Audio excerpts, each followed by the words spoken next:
Hey! What's going on, people? What up, Conscious fam? Welcome to the Conscious Outlet Podcast. Make sure you guys like and subscribe, okay? So we can keep bringing you amazing content, all right? We want to keep doing that.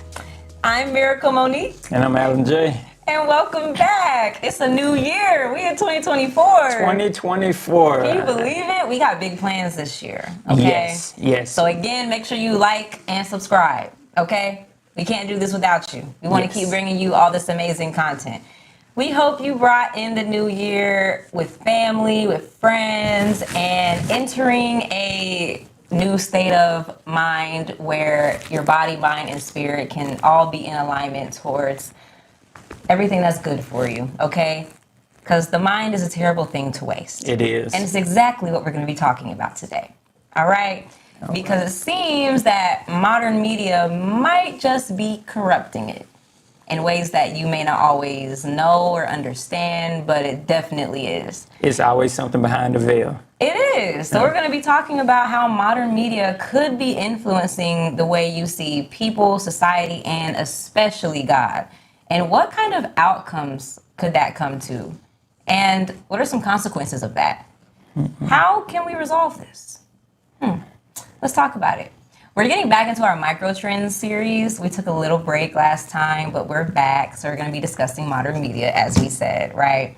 And I want to first talk about TikTok, because that's a big part of what's going on right now. Everybody doing their little dances on TikTok I'm and really everything. tired of those dances, to be honest. Like, I'm really tired. It's all the trends. Exactly. I mean, over the years, like, the entertainment bar has risen so high to the point where people in companies that push these viral moments in modern media, especially on TikTok, they tend to focus on just a couple of things, which is accessibility and niches, right? So we're in an era now where we don't have to wait for our favorite show to play on TV. We can stream it at any time that we want. And we now have the option to even watch commercials if we want. You know what I mean? And even with niches, it doesn't even stop at shows and movies. Now we can go on YouTube, watch a hour-long video on our favorite subject. That's what I do usually. So we have a lot of access now, and we have a lot of things that can cater directly to our needs. What do you think about that? I was just talking about this yesterday with my family and friends, and because we were talking about like how it was. Like when we was little, we would play like the video games. We would play the PlayStation. We would play the Sega, and how you actually had to work to play the game. Like I remember having the PlayStation 1 and having to use my breath to clean off basically clean off the disc and all of that. Like you had to work for things in order for it to work. We didn't have easy access. We had to drive to go to Blockbuster or Movie Gallery. Oh, Blockbuster. And yes, a classic. Everything wasn't so instant. Like it brought a lot of nostalgia type of feeling. Just talking about it, because I feel like that was something that I feel like is still needed today, to actually have to get up and be active to go and experience just even ordering like a movie, going and actually having to read the back of the movie case just to see, okay, so what is this movie about? Because stuff, Nobody wants to waste their time on that anymore.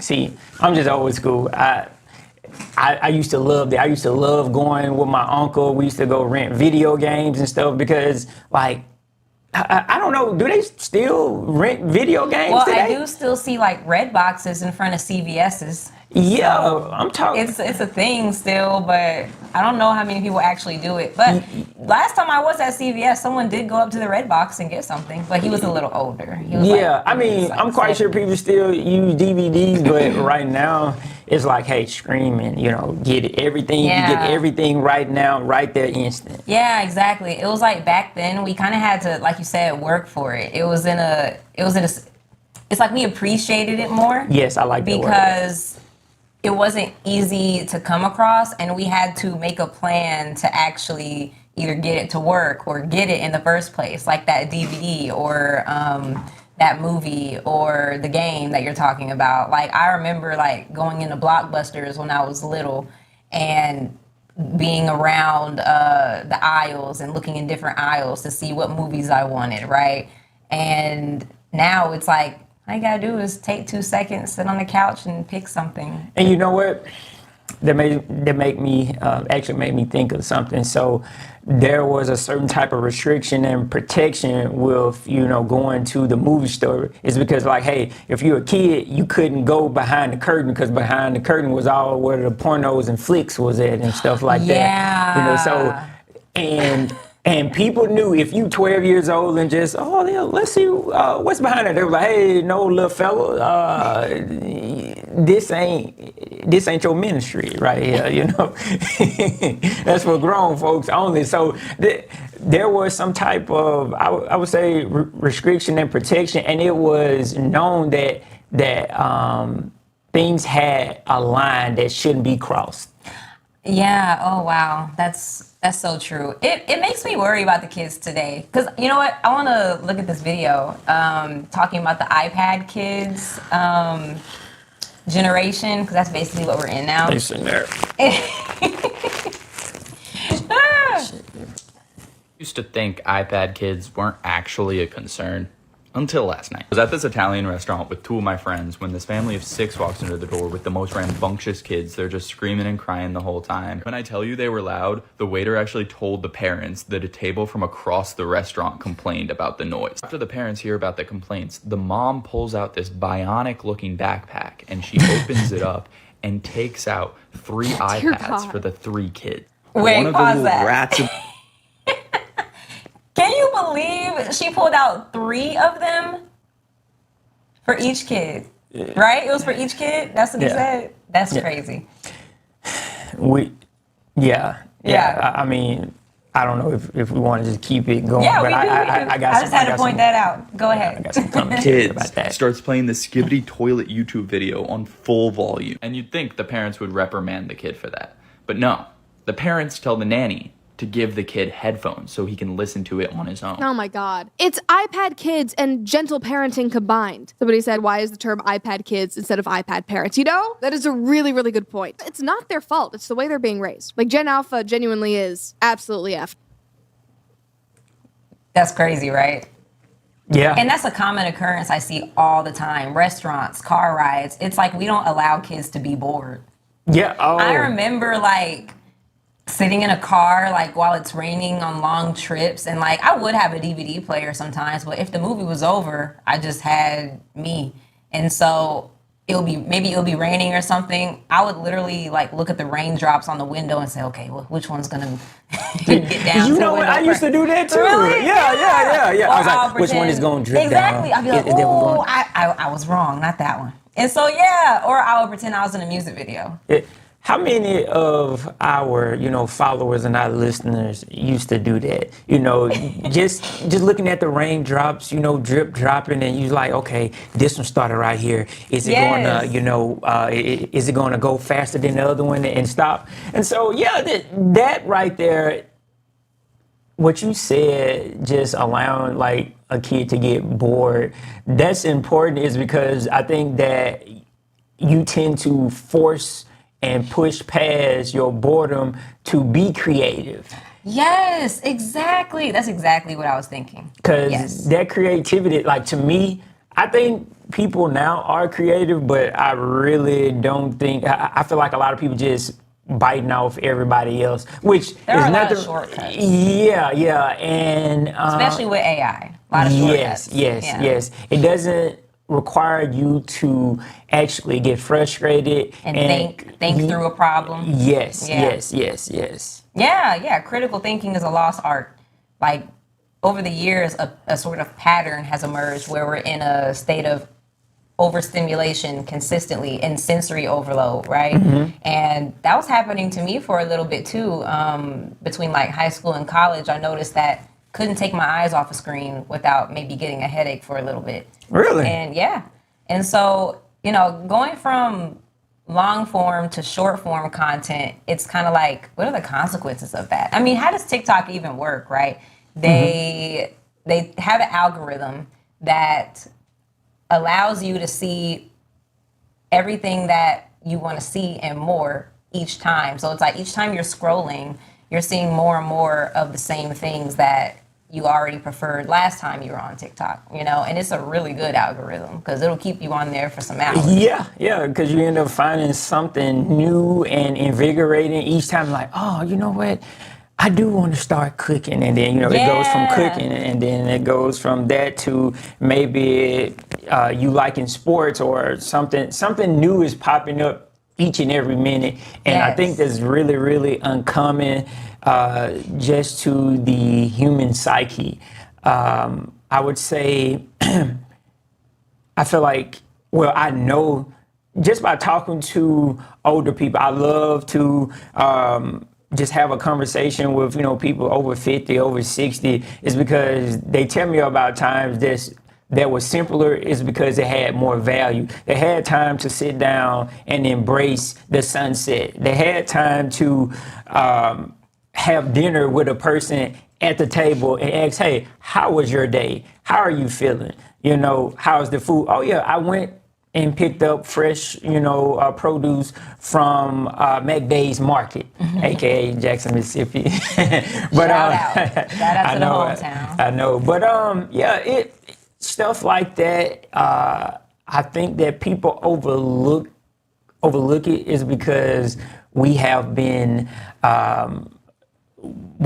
programmed and we don't know that, and also people don't know that we actually created all of these things that we're actually dealing with. Desire is a very a powerful thing if you didn't know. Government agencies and also laws are created based off the people's desire. Like, hey, I don't want someone to steal my idea. I made somebody that used to work for me, so I'm going to send a non-compete clause or a cease and desist. So you can't, do that. Like our words and our desires are manifested in today, and there are a lot of things that we see, whether it's this movement and wokeness, or I always say what's another movement that you see? Oh, plenty. I mean, the gender movement, Yes, sexual revolution, feminism. There's plenty. Yeah, I like to call it pseudo deception, even though it's basically almost like the same thing. But I know you like your words. Yes. It's a false thing appearing real. Like, hey, I can be something Made up. Yes, that I'm not. But if, let's say, for instance, I would say in the 20 years ago, 30 years ago, that wasn't a thing. It's because we didn't have time to I would say make ourselves feel like we are oppressed. I didn't know what oppression was. Yeah. Because we had real life things to think about, like, hey, I'm about to go downstairs, or go down the street to my partner's Frankie house, in which this is a real story, and ride my bike down there. The only thing I was worried about was the dog was gonna chase me when I'm riding my bike down. I didn't have time to the world is against me, and we're creating all of these issues, and thus this is, you have everybody that is, you got little kids at a high rate that has anxiety. I didn't know what anxiety was. Once you actually put a word to something, it brings it alive. Like, this world that we live in was started by a word. God's word. So, I'm telling you, that word desire is so deep, and yeah. Yeah, no, I completely understand. And what you were saying about how people are sort of focused on the wrong things, right? Because back then people didn't really have time to focus on all these things that are going through in their heads, but we have so much access to so much information now to the point where we need something to focus on. And so we focus on everything, because when you're constantly going through videos that talk about maybe a mental illness or the experience of someone else, and they're all in 10-second increments, it can really trick you into thinking you're doing something productive because of the amount of information you're gathering when you're really just sitting there being a consumer, right? Yeah. You're not producing anything, you're not helping anything, you're not figuring anything out, you're sitting there over analyzing yourself and the world that you live in, and you're creating problems out of it. That's how all these issues have come about in the modern age, how many of them came about, at least. And so it's like we can no longer just associate with each other because we no longer have the people skills. Like, you have influencers who don't even like people. Woo. That makes no sense to me. Yeah. How are you an influencer and you don't even like being around people? Because being an influencer, you are naturally inclined to being around people because you influence people by nature of the job that you do. And so how is it that you can claim that you don't even like people when these are the people you want to influence? You know what? You just made me think about something. Do you think that by, I would say, just this social media or just media in general of, I like to put it in a form of, if, like a job. So a lot of influencers, they don't have, or like, you know how with a job, you got to have these certain attributes or this resume or this experience in order to even get interviewed for a job. Now everybody can be anything that they want to be without even having to put any work behind it, but just, sound like they know what they're talking about. No experience, no walking through the fire, none of that. That's another problem with modern media too, Yes. especially short form content like TikTok, because with TikTok, you see the successes of everybody in, again, shorter 10-second increments where Successes it's like, in numbers. yeah, People where, get the numbers. yeah, like I got here to here, I'm so successful now, I got this new apartment, I'm making this money, I went from $0 to $100,000 in a year, I went from this to this, it's easy to do this, all you gotta do is get an LLC, do this, get your taxes done, and now you're just making $5,000 a month. Like, people see that and they're frustrated because they're like, man, it was so easy and quick for them. Why isn't it like that for me? You don't, and they don't want to put the work in because they haven't seen that process. We only show the end result, right? And so naturally, that's just how things are when it comes to that. And so, yeah. I think oftentimes, because we can no longer watch something longer than a minute without some sort of distraction, like, I think that's why kids really love things like TikTok and even video games, because all of the colors and visuals and constant differing angles and things like that. And so that's why it's coming to the point where a lot of people aren't understanding why they have anxiety or why they feel depression all the time, because this is the world we live in, and we're no longer seeing the people behind the screen, right? We're just seeing the screen. Yeah. And so how does short form content influence the way we see people, right? They're becoming caricatures and entertainers, and we're getting anxious around people because we just simply lack social skills. Could you break down that word for me, caricatures? And also for our viewers, because I just don't use that word every day. Yeah, it's like an exaggerated form of an image or a person, right? Oh. Like, you ever had those funny pictures Like drawn of you at the fair or like something? in New York and stuff, when they had the people on the side and they draw the expression of big nose. That's exactly what I'm talking about. Okay. Exaggerated features where you're basically defined by those simple characteristics. They're now your entire definition, right? So it's easy, right, for behind the screen you to have this confidence and you go online and you see these influencers, it's kind of easy for you to not treat them like people. Yeah. Because you can just simply comment on their stuff and say whatever you want and not realize there's a person behind that screen that's going to read these comments or feel something for your comments, right? And so now we're at a point where we don't even see people as people. We see them as product. Yeah, we see Product exactly. to consume and then discard when Yep. needed. Or if Yes. there is a, I would say, almost like a lynch mob that's against you, like, hey, they're wrong because of, this. Yeah, I'm not gonna lie, stuff like this bothers me, is because the way that they want people to be is perfect. Like, hey, you can't hurt this person's feelings, you can't hurt this person's feelings. No, sometimes we need our feelings hurt.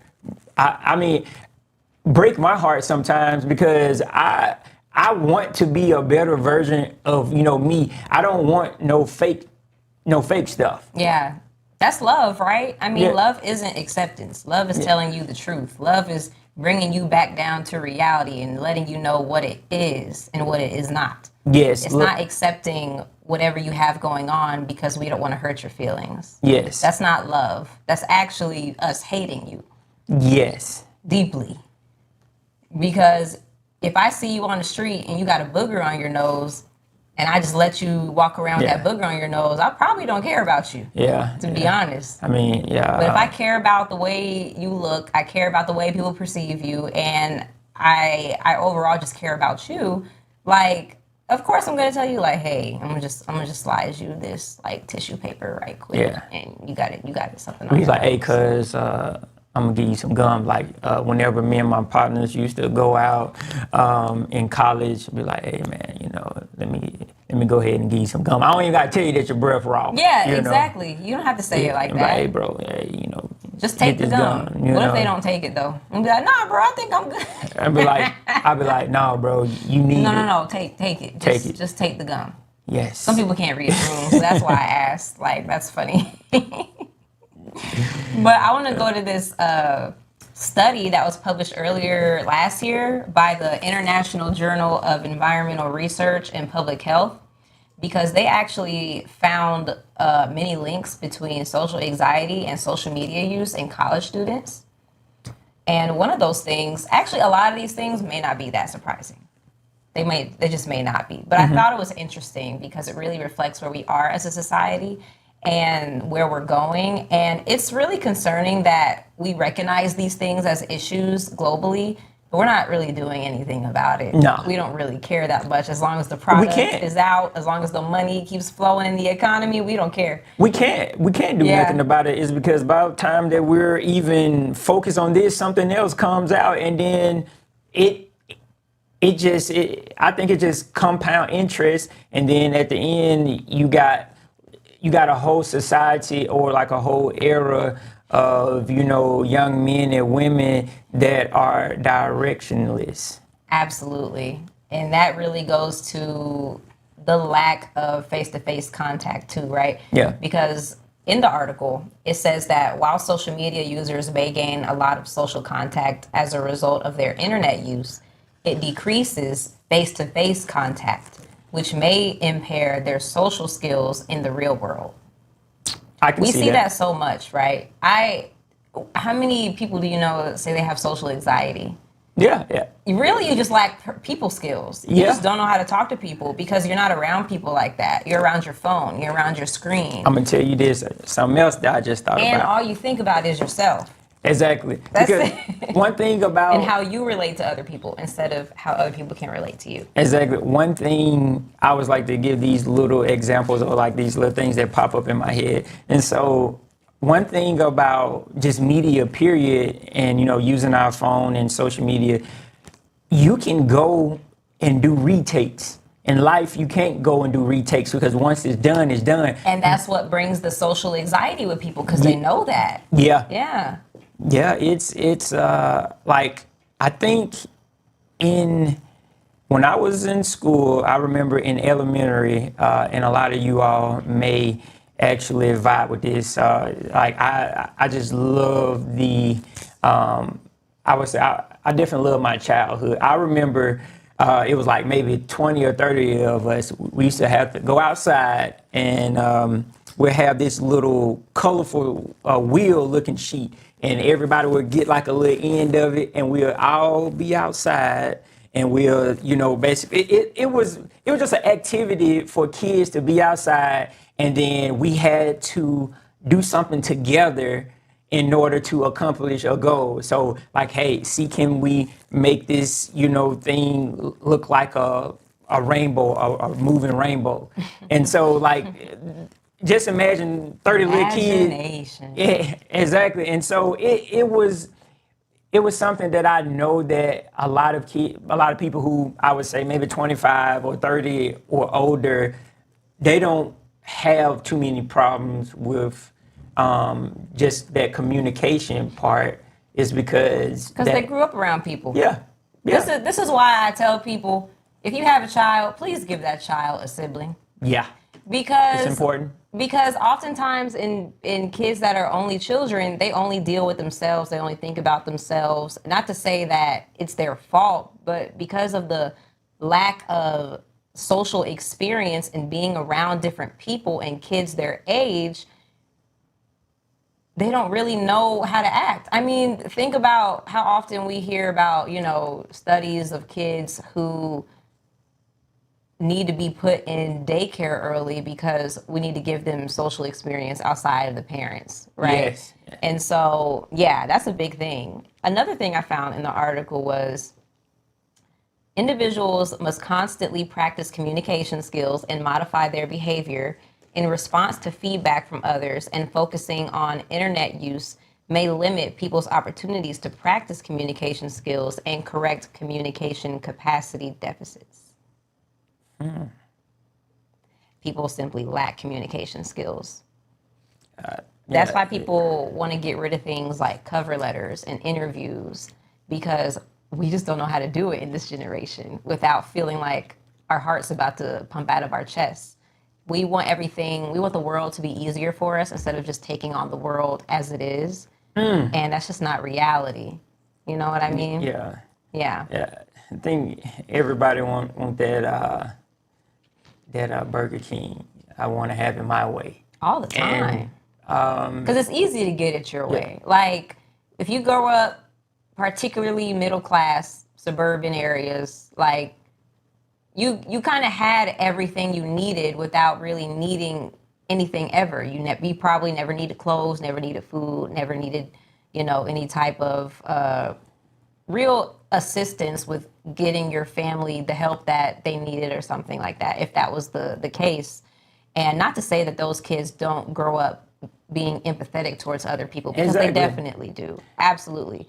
But those things have to be embedded in you in a value system that has to be intentional. And that value system generally comes from the Word of God, because that's your foundation of the life that you're living. And these days, parents aren't really instilling that in their kids. And so we're seeing a lot of kids grow up materialistic because that's all they had. They didn't have these values to fall back on. It's like me, for myself personally, if I lose all my clothes, my house, everything, I know I'll still be okay, because I know I still have God in my life, and I know He would never leave me nor forsake me. But if you didn't grow up with that understanding, it's like, I need these things to feel complete. Yes, and you're operating from a place of lack and not a place of gratitude. Yeah. Just living life is gracious, and it shows gratitude. It's a lot of people that didn't make it from 2023 to 2024, and we know that. I mean, I've had someone that was close to me that passed away, and it was like not him.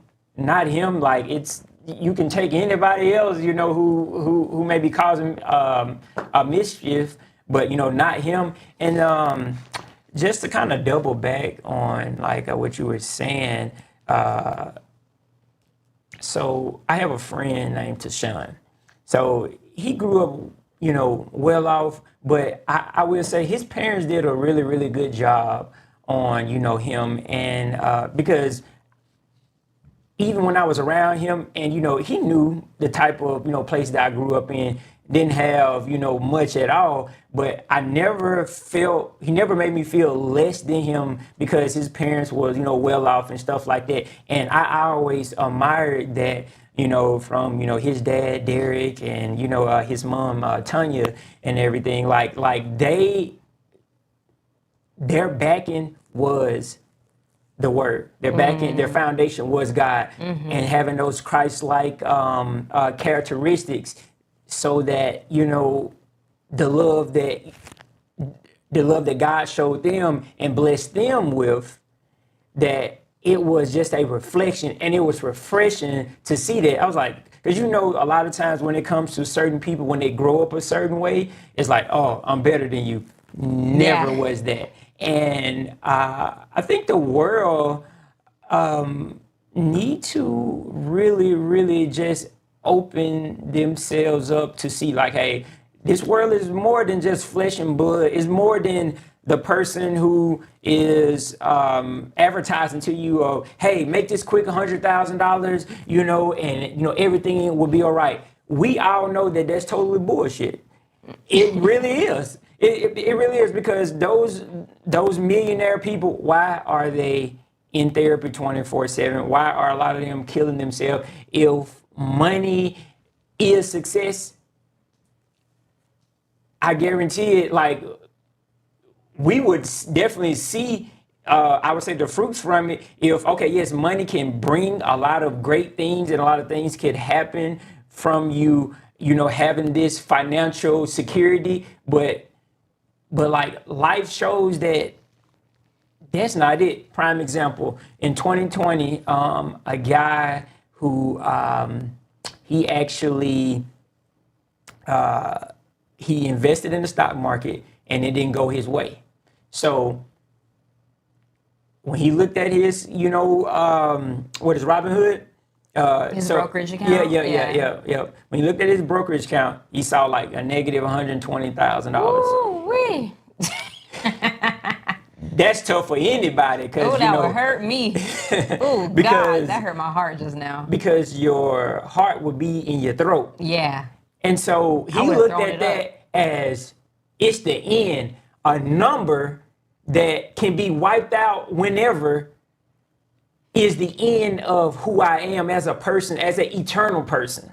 Which is so illogical, because... And he killed himself. Oh, that's crazy. Oh, no. Not only did he kill himself in the worst way. He walked in front of a train. Oh, and God. Splat him, mango mushed. Oh, God. Oh, that's terrible. I hate that. But it's also illogical as well to understand the amount of risk it is to invest in the stock market and know that you can possibly lose everything one day, if there's a stock market crash, or, God forbid, anything else happens. And so you should never invest money that you need. You should never invest money that you need. And just to piggyback. And I pray his family, oh, God, that's terrible. You said a key word. You should never invest. You never should invest that much into the world to where that you demean yourself lower than a piece of paper that is basically printed ink on, and that the world created value and not value in yourself. And so that's why church is important. Church is a corporate government within itself. And so like it will teach you that, hey, things aren't all what they seem in the natural, in our carnally, eyes. Like, we are spirit beings, we are energy. And so that when we come to these things, like, yes, we have to live, we got to do all of these things, but that should not negate the person that you are. You are so much more than just a person. You have a purpose. And I don't think people truly know that any person that's born, like, you may not be this famous person. You may not be like the tallest. You may not be the basketball player that everybody wants to be around, but you have a purpose on this world. You just gotta, tap into the source so you can find it out. And it's going to take time. But once again, the microwave society, the world teaches you that you have to get things quickly. And I even had that problem myself. I was like, hey, yeah, I got to make $1 million before 25. That didn't happen. I tried to get close. I worked my tail off as a engineer, and having like a business on the side and everything. Yeah, it had its ups and downs. And what I was doing at that time was I was running a rat race. I was in a hamster wheel running a rat race. Is because I was so focused on getting money, because based on what the philosophy that I was taught from a very early age. Because remember, we're all taught a philosophy or a pattern, because that's what a philosophy is. It's a pattern. It's a belief system. Yep. And so just like God has his belief system, the world has its own and has created its own belief system. And so that was taught to me, hey, money is stability. Not, hey, if I go to God as a source, I can have all of that and my cake, and I can eat it too. And that's it. That's my TED Talk. No, you're dropping gems. I get it. Invest in the kingdom of God. Yes. Oh, Yeah. I was about to say, when did you do that? I was like, I Invest know in the kingdom of God. Yes. That is from my mom, everyone. Hey, Mom. my other favorite woman in my life. The one who cooks for me. I don't know what you're trying to say, but I do my fair share sometimes. Yeah. But yes, invest in the kingdom of God, because that will give you the ultimate return, right? People are always trying to find their purpose. When your purpose has already been enacted upon you, you just have to receive it, just like what you were saying. Yeah. And so once you tap into the kingdom mindset, man, and you start desiring the things that God desires of you, there's nothing that you will not accomplish as his vessel. Yeah. And so that is so important, because today there's such a risk of becoming more like our culture than Christ. Yeah. And so there are a lot of characteristics of the world that we're taking on, whether that's drunkenness or even pornography. What is Replace a C with a P. Can't say okay. that. We're on YouTube. Really? Yeah. Oh, I didn't know that. Can't say that. And so cultural attacks on faith and, different biblical standards, and of course materialism, right? And so we only have one person whose image we should be molded into, and that's Christ. And so I want to get into 1 Corinthians 11:1, where it says, you want to read it? Yeah. Be imitators of me as I am of Christ. As Paul said, right? And that just comes down to, if we don't keep Christ at the forefront of who we should be imitating, we are definitely in danger of letting the world press us into its mold by getting a hold of our minds and basically turning us into compliant robots of whatever agenda that they are spewing at the time, right? And there are so many dangers within that, because once you have someone's mind, you can plant whatever you want in there. So I have to ask, does modern media distort reality and truth for its own agenda? We will talk about that right after this. Right after this. Good job. Great job. You too. You really comfortable.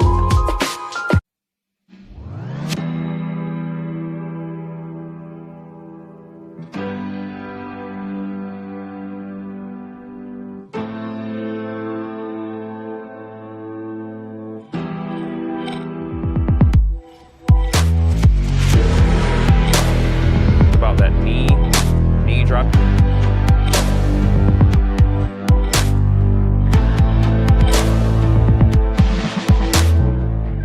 We're going to work through this track meet in Birmingham get ready for the nationals and hope to put in a good performance. That's just making sure she pushes out of both legs, out of the blocks, and not just relying on one leg.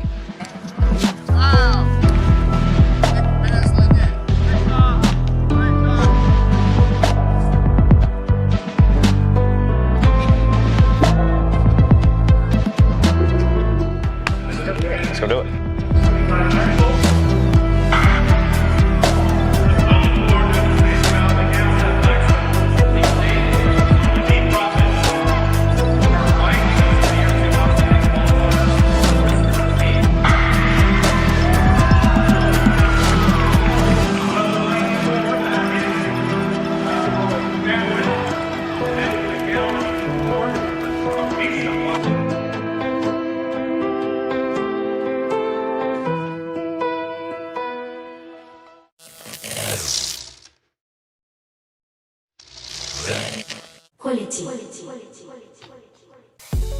We are back. We are back. The Quality Entertainment Group. Make sure that you like and subscribe. Like our Instagram, our YouTube, everything. You know, please share, comment. We would definitely like to know. Look like we actually got 2 more subscribers. Come on with it, people. I love it. Fight for the algorithm. Until we get to 800, got 3 more, right? Exactly. I need 3 more. I think 3 more, guys. I think we can make that happen before the end of the show. So I think so too. come on with it. Welcome I to the believe it. Conscious Outlet Podcast, by the way. I'm Miracle Monique. And Alan J, the Maverick. Like and subscribe, everyone, okay? Please hit the subscribe button, hit the like button so you can get more videos like this, okay? Yeah, we really want to, know what you all think and feel because this is all about community. Community is very important. We have plenty examples of in the Bible about community, and we know how much that community can actually change and be that chain reaction for positivity and just a great change. So Absolutely. okay. Absolutely. So we're on to the topic of, does modern media distort reality and the truth for its own agenda? Short answer, I think yes. We're coming to a point where we don't even know what's real and what's not anymore, right? Mm-hmm. It's kind of scary. Yeah. What do you think about that? Ask me that question again. I just need to let it simmer. Does modern media distort reality and the truth for its own agenda outside of the agenda of the word? Oh, of course. How so? Hey, if you keep a nation, dumb and I would say, dumb and all over the place. Like, we all know that people were destroyed for a lack of knowledge. And when you have a lack of knowledge, you have a lack of attentiveness. So if you're not attentive to things that are going on in not just the world itself or the world that's around you, but yourself, like, hey, am I start to, drift off and stuff? Because it was, I can't remember the scripture right now, but I had to get back to you all on that one. It was basically when sin is full grown, it's basically when sin is full grown, like, you already there, but things had to happen prior to you getting to that sin being full grown. So I think that there are forces behind social media, kind of like how that TV show that we used to watch, it's called Evil. It basically had like spirits of Satan behind, the social media algorithm that was paying certain influencers to do certain things. That show definitely put the visual aspect on the spiritual side of things. Yes. Because that's literally what's happening. Yeah. But it gave an actual picture of what those spiritual forces could look like and what the agenda could be.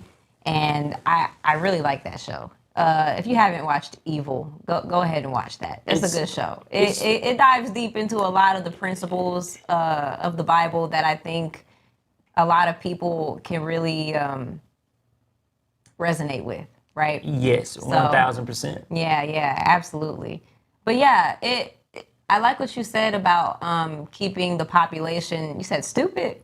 Yeah. Yeah, because it's true. I mean, it reminds me of two of my favorite books, which is 1984 and Brave New World, where basically they By had George to. Orwell, right? George Orwell and Brave New World is by, I forgot. Yeah. I forgot. But two of my favorite, like, what's that genre? Like not apocalyptic, but it's more like sci-fi, I guess. I don't know. I forgot the genre name. But those books basically described a world where there were national and international powers at play that was fulfilling that was fulfilling its own agenda at the expense of the people that they were said to protect. And in order to do that, they had to instill certain values into the population of the people, while at the same time keeping them shielded from the truth. Like in Brave New World, right? I specifically remember in the beginning of the book where they're touring a baby making facility, because in Brave New World, people don't have sex and make babies anymore. Yeah, I don't think I've They're seen made. that movie. Yeah, it's a book. It's good. Oh, okay. Is it a movie? It might be. They need to make it a movie. Actually, it'll be a good 2024 movie. Actually. Aldous Huxley. Yeah, That's the name of the author for Brave I New think World. I remember that. Yeah, yep. That's the name. And so in the beginning of the book, there's like people touring the facility where the babies are being made, because now they're all basically test tube babies. And I specifically remember one part where they're heading to this field full of naked children. And the naked children are actually, they're naked children, so they don't know what they're doing, but they're continuously touching each other, and a lot of it is sexual in nature. But they do that so that they can instill in them, as they get older, that it's okay to be touched and to touch other people, and it's okay to have multiple partners. So that way they don't develop long-term connections with people. Because that's how the world that is being built in Brave New World, that's how it works. And that's how they keep the population in line with whatever agenda is being pushed at that time. That looks like now, doesn't it? It sure does. It sure does. I'm just going to pause right there because it sure does. Dystopia. Yeah. Kenya. Dystopian. Thank you. That's the word. Dystopian society. Dystopian genre. Yeah, Those okay, are those dystop- books. Yep. Yeah. Dystopian genres, where it's basically, talking about things of that nature, where it's kind of like an alternate reality based in the future, like that kind of deal. Yeah. And so that's one particular thing that I remember. And so it goes back to modern media needing to instill values into people, and they do that through the media. Yeah. Like TV shows, movies, they input certain Music.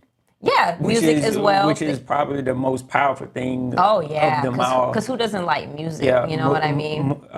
Music Some people is definitely a vibrational thing, to where like you can end up creating hurt and feelings that, I mean, I'm not gonna lie, I used to listen to everything, and I didn't even, I'm 12 and 14 years old listening to Tony Braxton, Unbreak My Heart, I'm sitting there, and all in my feelings, don't know why. And Man, I'm telling you, that was me.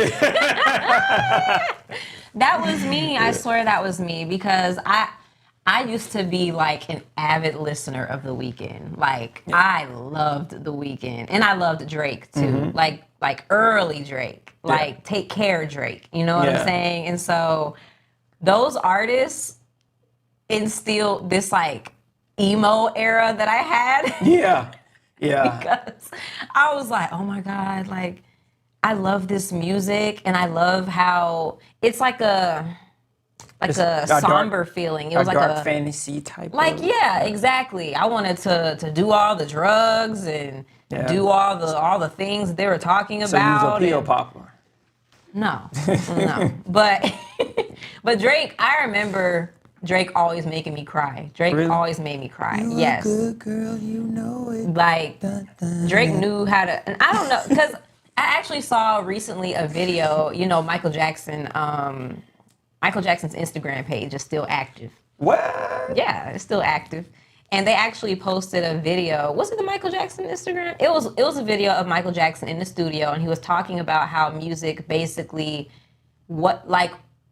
why mainstream pop music is so popular and how it becomes popular. And he was talking about how like there's a certain vibration, a certain beat that gets played, and it enters like the alpha state of your mind, and it goes into like the beta or subconscious state of your mind, and now it's like ingrained in you.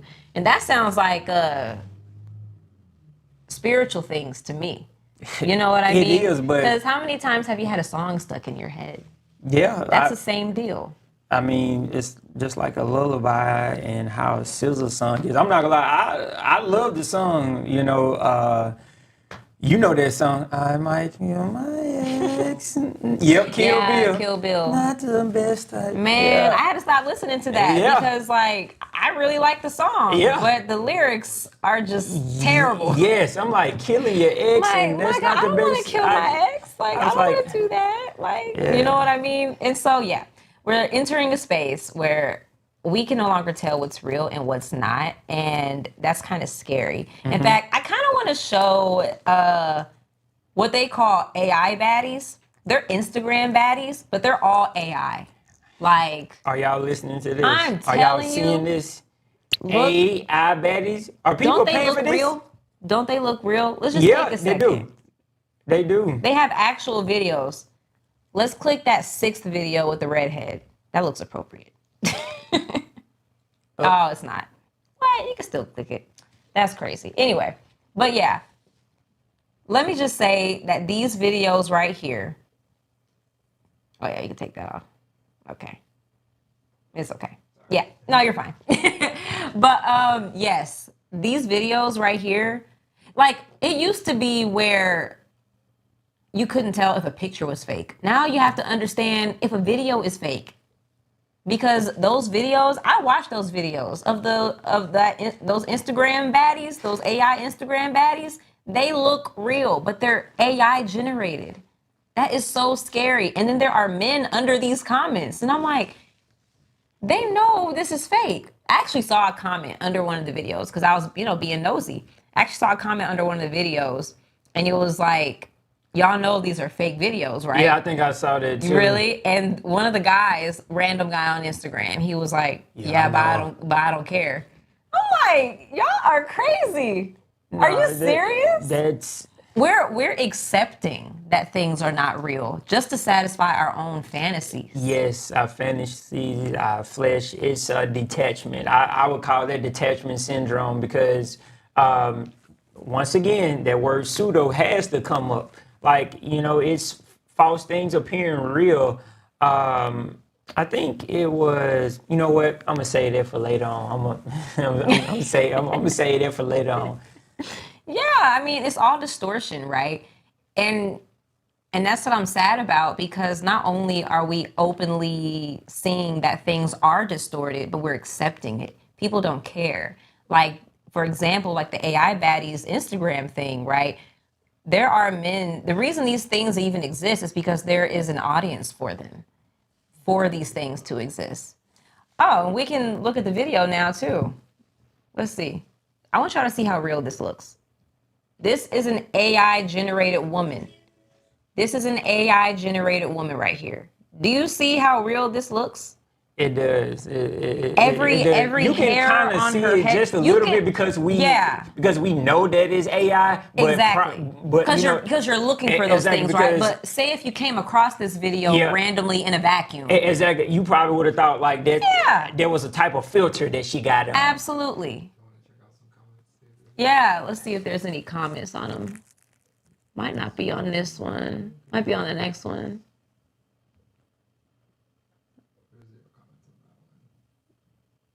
Might be a new. Okay.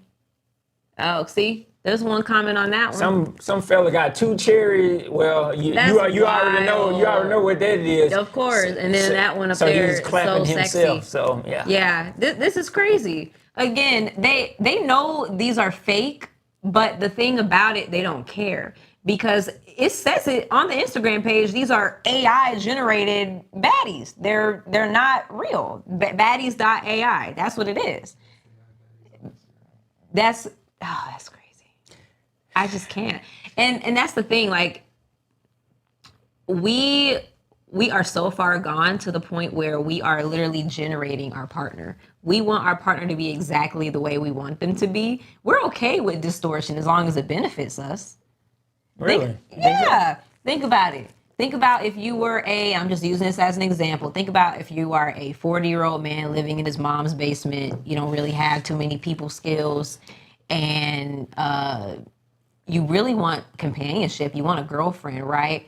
Let's say you're a smart dude. You create one. I think there's a 70s movie on it called like The Perfect Girlfriend or something like that. You know what I'm talking about? It's something like that. Yeah. But these are possibilities now. It went from a picture to a video. This could be physical in the next decade.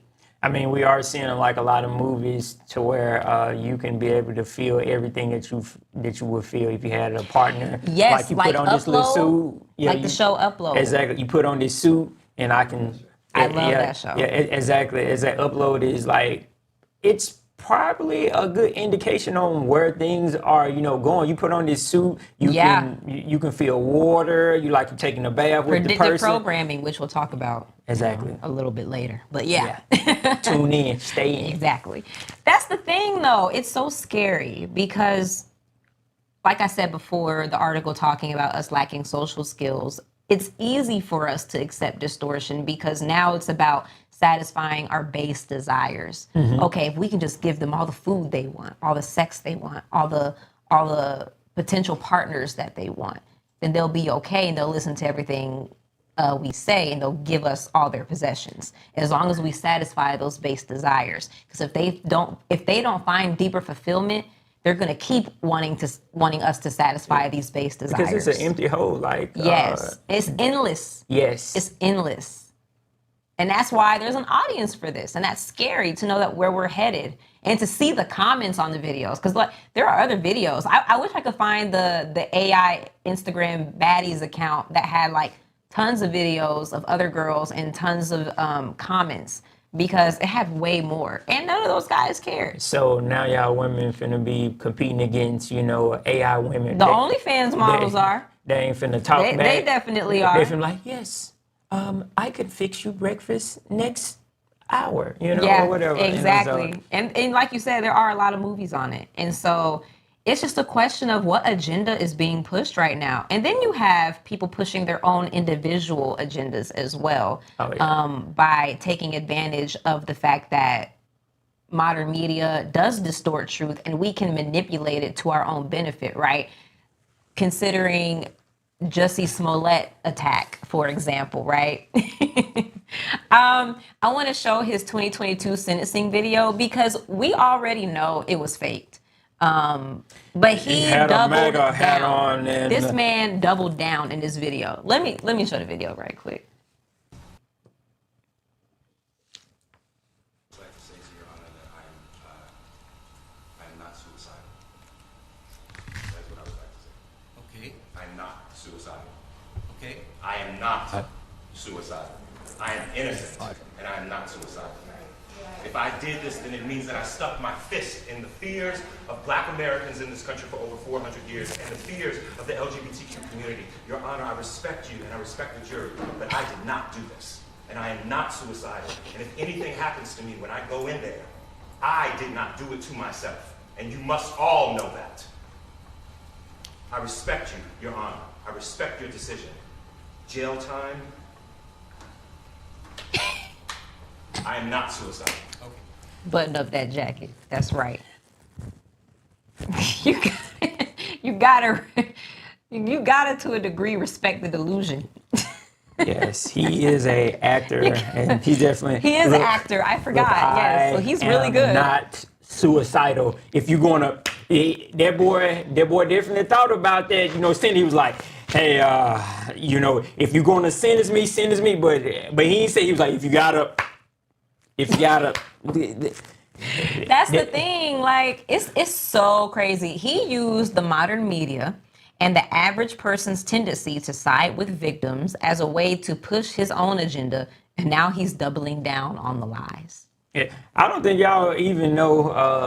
I don't know if you all know the background story, but I don't know if I remember it all. But it's like him Basically, going to get a sandwich in the middle of the night from Subway, something like that, and he orchestrated like in the middle of the night in Chicago, and at negative 13 degree weather in Chicago, and you going to Subway out of all places. Yeah, that's really random. Yeah, is that where he was? Yeah. That's where he said he went. And two redneck Trump supporting white men came by. I'm like, come here, where boy. you were? Where you? Wow, you just had all the all the Trump supporters with you that day, huh? Exactly. Like what? It's like he was saying like basically they beat him up and they beat him up badly, and he was trying to press charges. He was trying to bring awareness to it. And then the two black guys that played the redneck white redneck Trump supporter That was embarrassing people, for the black they came community. out and said, yeah, that video was fake. He paid us to do that. I didn't know it was a video. I think it was no, it wasn't a video. You're right. No, it was a video. I can't remember anymore. It's been so long. It's been like 3 years, right? Well, but like, he did put out the narrative that he got hurt badly, and this is the story he told. And regardless if it was a video or not, this is what he wanted the media to take from his situation.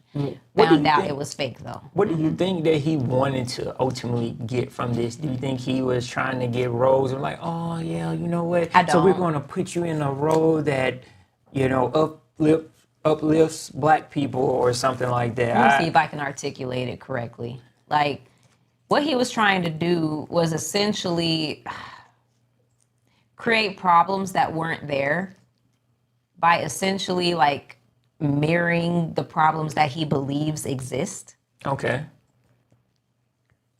But because it wasn't happening directly to him, and because he has narcissistic tendencies, because you got to be a little bit of a narcissist to do something like this, or to really act in general. Exactly. And so because he has those tendencies and because he put this whole thing together, it kind of brought about, he wanted to bring about the message of basically Black Lives Matter. And he wanted to orchestrate that black men are being killed and things like that. But he did it in a way where he completely lied. Yeah. And brought about, he discredited himself and any claims of this type of activity going on by doing this in the first place. Yeah. He completely discredited himself. And what he was trying to do was the exact opposite. He was trying to bring more credibility to himself. That's when you know that you are a prostitute for social media likes and validation, and that you basically sticking out your tongue and like, yes, I need it. You know, I need this validation. I need all of this. You know. Yes, because even if you notice in the video that we showed, if you notice, he said, and even if I did do this, all I did was, and then he said something about instilling fear in Black Americans. Basically, he's saying he brought awareness to the situation. And I'm like, you brought awareness to nothing because you lied. What are you saying? We don't. See, me, I'm a no-nonsense person. Everybody knows Black, white, Indian, or whatever, Asian. Like, everybody knows that, of course, Black people, Black and or brown people have been marginalized. They've been disenfranchised. They've been a whole bunch of things, you know? And so, like, this is not something that we gotta fake and act like it's not real. People who do those things behind the scenes, they know that they do it. Like, the people who it's done to, they know that they do it. Yeah. And so, like me, I know I'm not, trying to veer off the conversation, but I never was a proponent or a fan of that Black Lives Matter stuff because I'm like, look, you know, Me either. You should I'm see one- Candace Owens' documentary on that. yeah. I mean, you know, I don't They agree did with absolutely everything. nothing. Exactly. I don't agree with everything Candace Owens says, but like probably that, like I like people to rip off the Band-Aid and just tell the truth. Like, hey, look, we know where we were as a, you know, country and stuff like that. But like, hey, here is where we are now.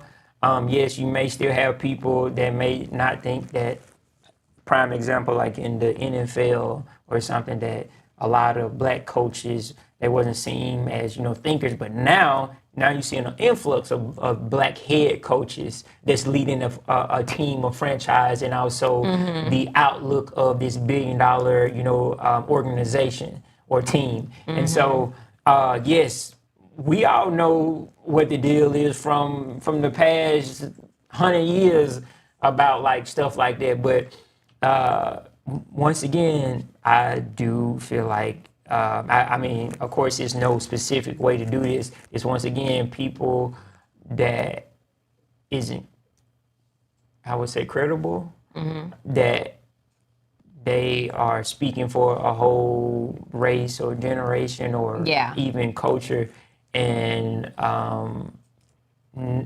no priors to actually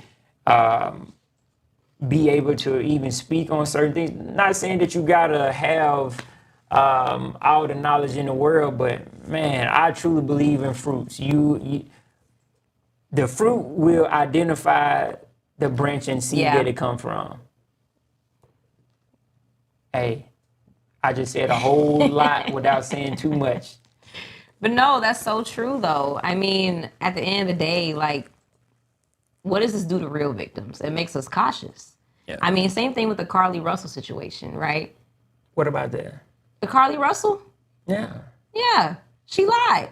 Who is Carly Russell? Remember the one that saw the baby on the highway? Oh, the left girl her in car? Alabama. Oh, Yeah. Yeah, exactly. I used to live in Alabama. She left for like 3 days. Family was worried and on the news, and came back, and it was all fake. Like, she lied about the whole thing. Yeah. No, the thing that I respect about her though is that she came out and admitted it. It took a couple days, but I understand why it took a couple days, because she probably allegedly she did all that because she was upset with an ex-boyfriend who actually got really popular after this situation. Like, he was on flyers for parties and everything. I was like, yep, I'm finna benefit from it. Yeah.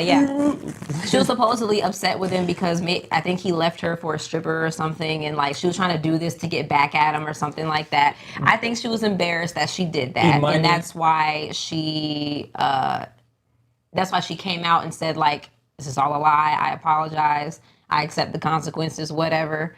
And yeah, it took a couple days for her to do that, but I see why. Yeah, we actually have a comment. Imani said that was so embarrassing. I'm not gonna lie. I think I got this second-hand embarrassment from that, because I knew without a doubt that all of that was straight BS. I'm like, man, what is this girl thinking? Once again, it has to do with foundation. Yes. Who is your allegiance to? Because think about it, she was so wrapped up in this man that doesn't want her, and that was the end of her world. And so a lot of times people don't know how to actually navigate those spaces of, hey, you won't be a part of that person's world anymore. And that in itself just makes you look sad, but just not going to surface level of that is looking at the root cause. A lot of times we look at the symptom. This was a symptom. It's probably not her first time manipulating other people to feel a certain thing. And I'm not going to lie, I know y'all women might give us a little flack for that. But, for what I'm about to say, but, y'all be lying a lot, to get your way. But, I'm not going to start there, Everyone lies. We're just gonna say that. Men Everyone lie, does lie. women lie. Exactly. We lie differently. We lie differently. Yes, I was wasting prayers on her return. Everybody was. Everybody was. It's crazy. Yeah, I didn't pray for the little chicker because I was like, you know what? I was like, you know what? If they saw a baby on the side of the road, I was like, And some redheaded woman snatched her up and she got away. It was a crazy story. Like, it was a crazy story to where you have to like actively remember that story for yourself in order to keep up with the lie, you know? There's another part to this. Not trying to, I'm glad that people praying for her and all of that. But in my opinion, I wouldn't have wasted a prayer on her because all of that stuff was very gullible. If you were like, oh, It did sound like a lie in the first place. You know It what? did.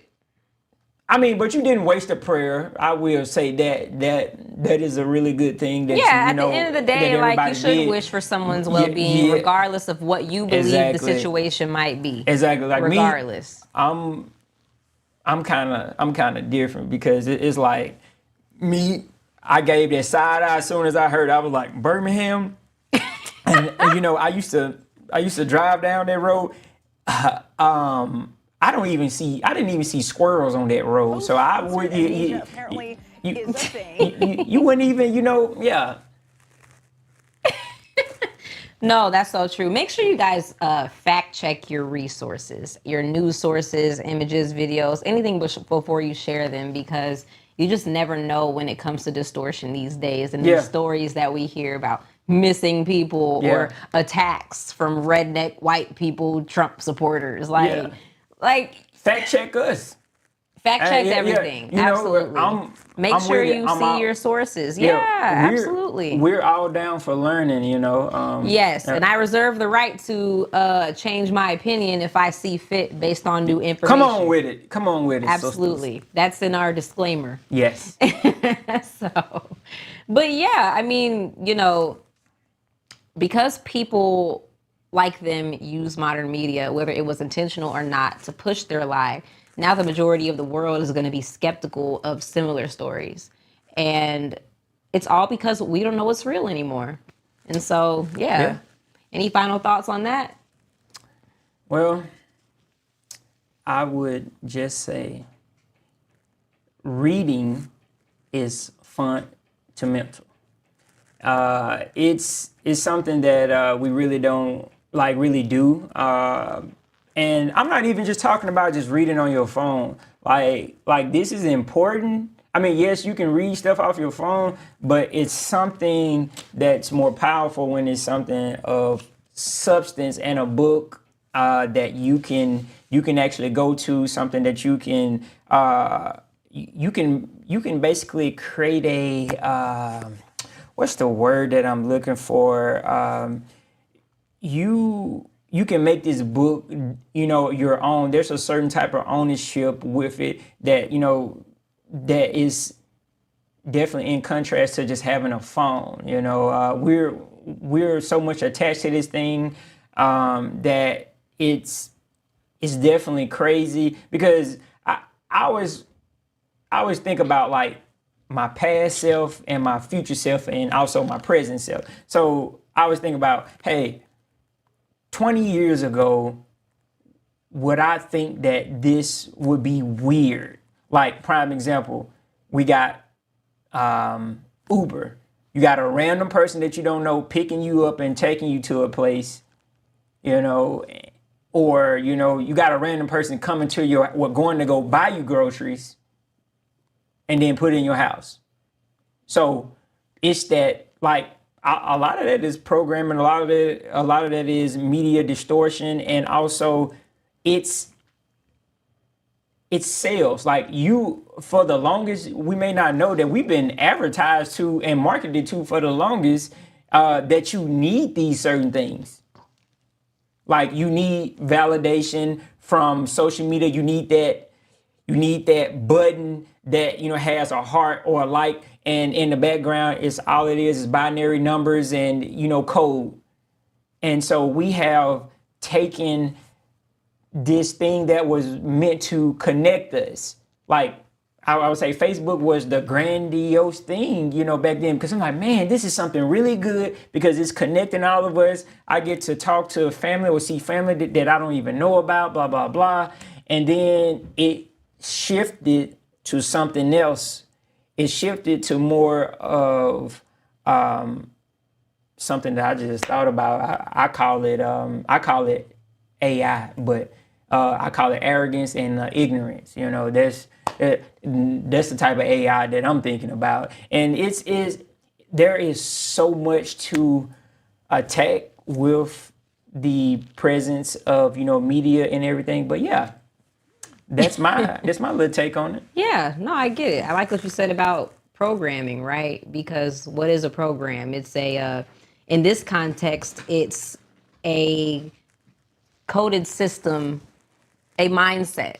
You know what I mean? It's something that gets implanted into something so it can operate a certain way, right? And so we know that the media distorts, but can it predict? And that's what we're going to talk about right after this.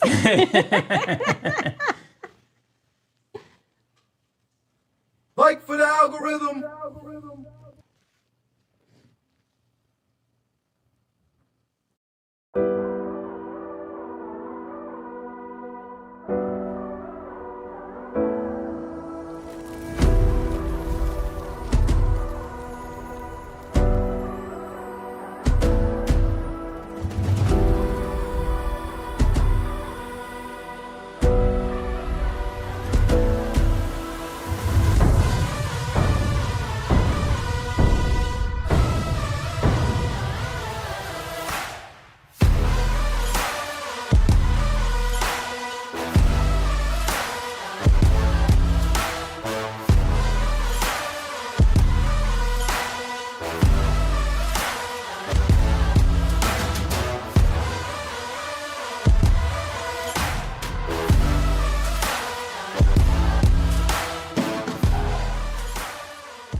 Hey, we're back. Welcome to the Conscious Outlet Podcast.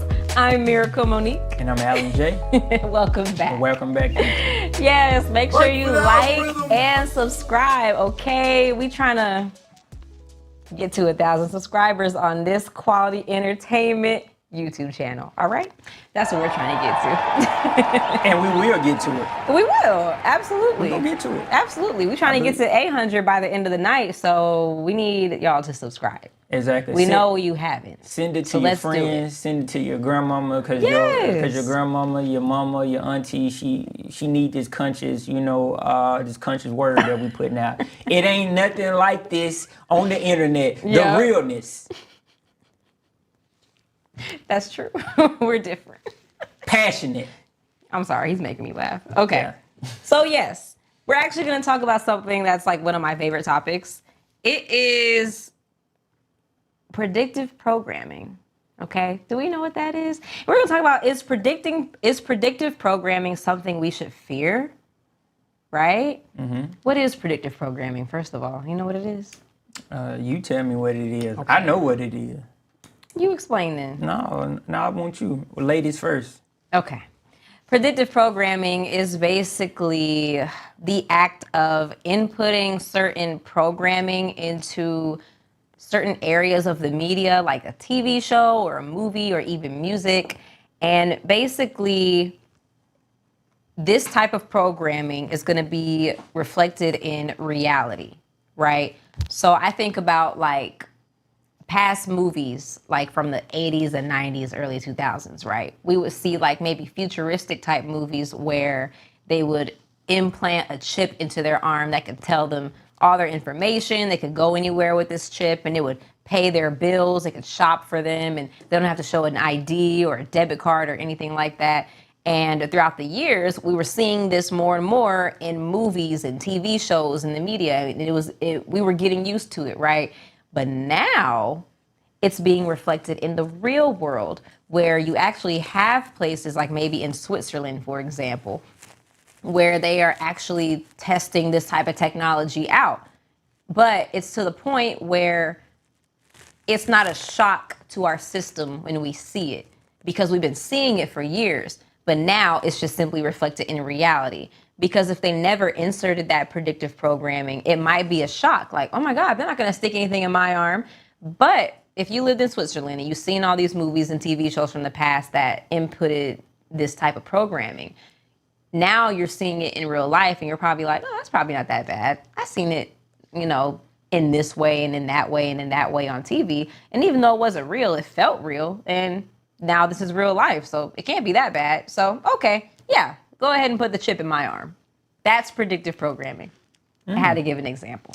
Oh, yeah, you was very lengthy on that one. And I'm glad she was like an encyclopedia or something, I just had to give an example. Good. Good Okay. job. Come on. No. Don't leave me hanging. Anyway, but is predictive programming something we should fear, though? Because I also think about the 9/11 attacks, too, right? A lot of sources on YouTube, specifically YouTube creators, have put videos out there showing different TV shows and movies where those attacks were actually predicted. Because, for example, I think about like Johnny Bravo. Remember that show? Yeah. There's a scene in one of the episodes of Johnny Bravo where there's like a poster on the wall of a movie theater and it's two towers on fire. And they look like the Twin Towers on fire. This is seen also in The Simpsons. This is seen in lots of other kids' cartoons too, and cartoons in general, which is kind of weird now that I think about it. But yeah, and so people may see this type of programming, predictive programming, often enough, and they might start to think, should we start to take notice and should we start, really looking into what could happen in the future since we're seeing a lot of the same things now? Would it even matter? I mean, I think even if people had that knowledge what would they even do with it? If Right. A lot of times people ain't finna do nothing with it, like, okay, I'm going to create a book club or something and, talk about it, and then nothing else, happens. It makes me think of what Kendrick Lamar was saying in his song back in the day. I forgot the name of it, but it was basically saying that we're going to basically go back to our predictive programming. Like, hey, we're going to march in the streets, and then we're going to go back to like nothing else, never happened. And like he said a mouthful in that song or whatever. What do you think he meant by all of it?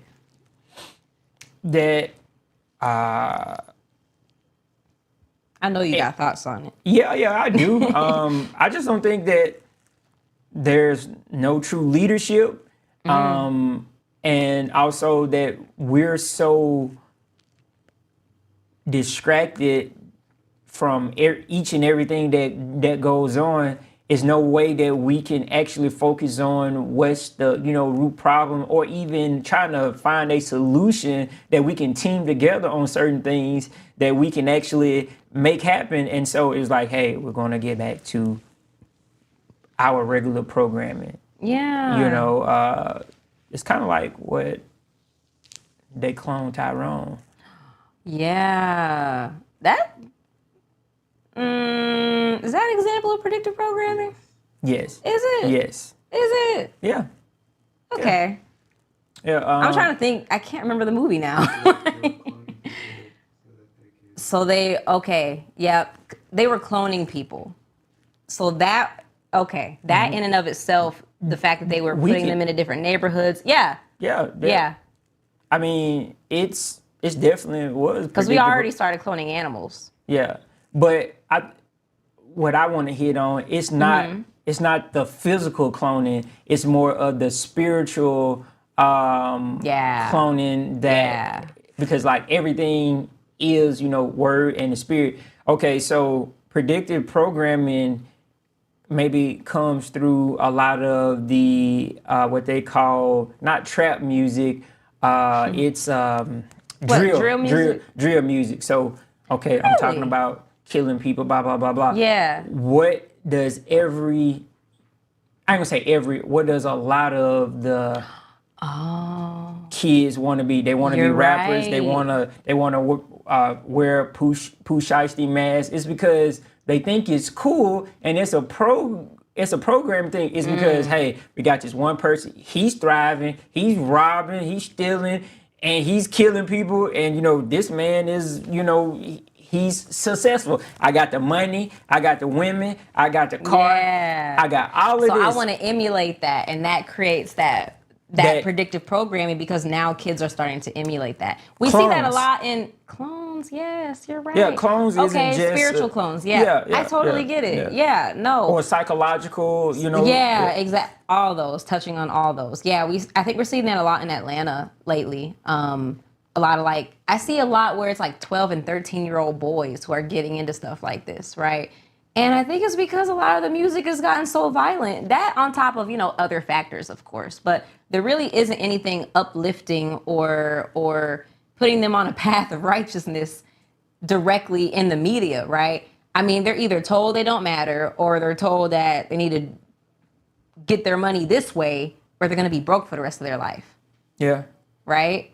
So yeah, it does create that sort of predictive programming because it starts off with just a song that you listen to over and over again, and now that's seeping into your spirit, and now you're emulating those actions. And maybe you're not even emulating those actions directly. Maybe you are gathering the feelings of what the artist felt when they were rapping that song or singing that song. Maybe you're absorbing those feelings and now you're emulating those feelings and now you're wondering why you're angry all the time, or you're wondering why you don't like people anymore, or you're wondering why you're feeling this way or feeling that way. It's because what have you been putting into your spirit lately? What have you been absorbing? And the word talks about that too, right? And so it goes deeper into a lot of the things that happen in modern media because now we're talking about what people get out of it, right? We're talking about the results, the outcomes of what people become because of modern media. Yeah. Yeah, and so I want to specifically talk about that latest movie that everyone's been talking about. What movie? Leave the World Behind. Oh yeah, that's Right? a classic.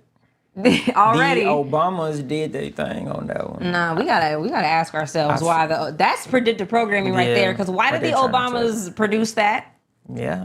Are they trying to tell us something? If you haven't seen Leave the World Behind, it's basically a movie about there are general and specific world events going on that indicate that it might be some type of war beginning or the end of the world beginning.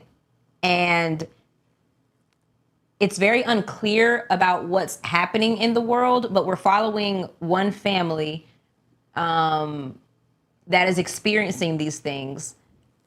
At the same time, all technology has now been shut off, so now they can't rely on any outside sources to get an understanding of what's going on. So now there's fear taking place there because now you're like, oh my God, what's happening? I can't use my phone. I can't use a radio. I can't watch the news on TV to know what's happening. What's going on? And so I think a lot of people didn't like the movie because they also didn't know what was going on. But I think that was the whole point. Yeah. To not know what's going on. Yeah. You know what I mean? Because that's scary in and of itself. And I even talked to you when we were watching it. I was like, yeah, because I think you were traveling at the time. Mm-hmm. And I was like, yeah, because if everything shut off right now and no transportation is working, no phones are working, no internet, nothing, I would be freaked out. Yeah, and a lot of people will be lost. A lot of times I know for myself, I can do a better job on reading like an atlas or like a map, so I could. I almost bought a few maps on Amazon after I watched the movie. Really? Yeah. Hey, people, if y'all didn't know, she's like a doomsday prepper. I am. I wrote a whole list down. Just kind of.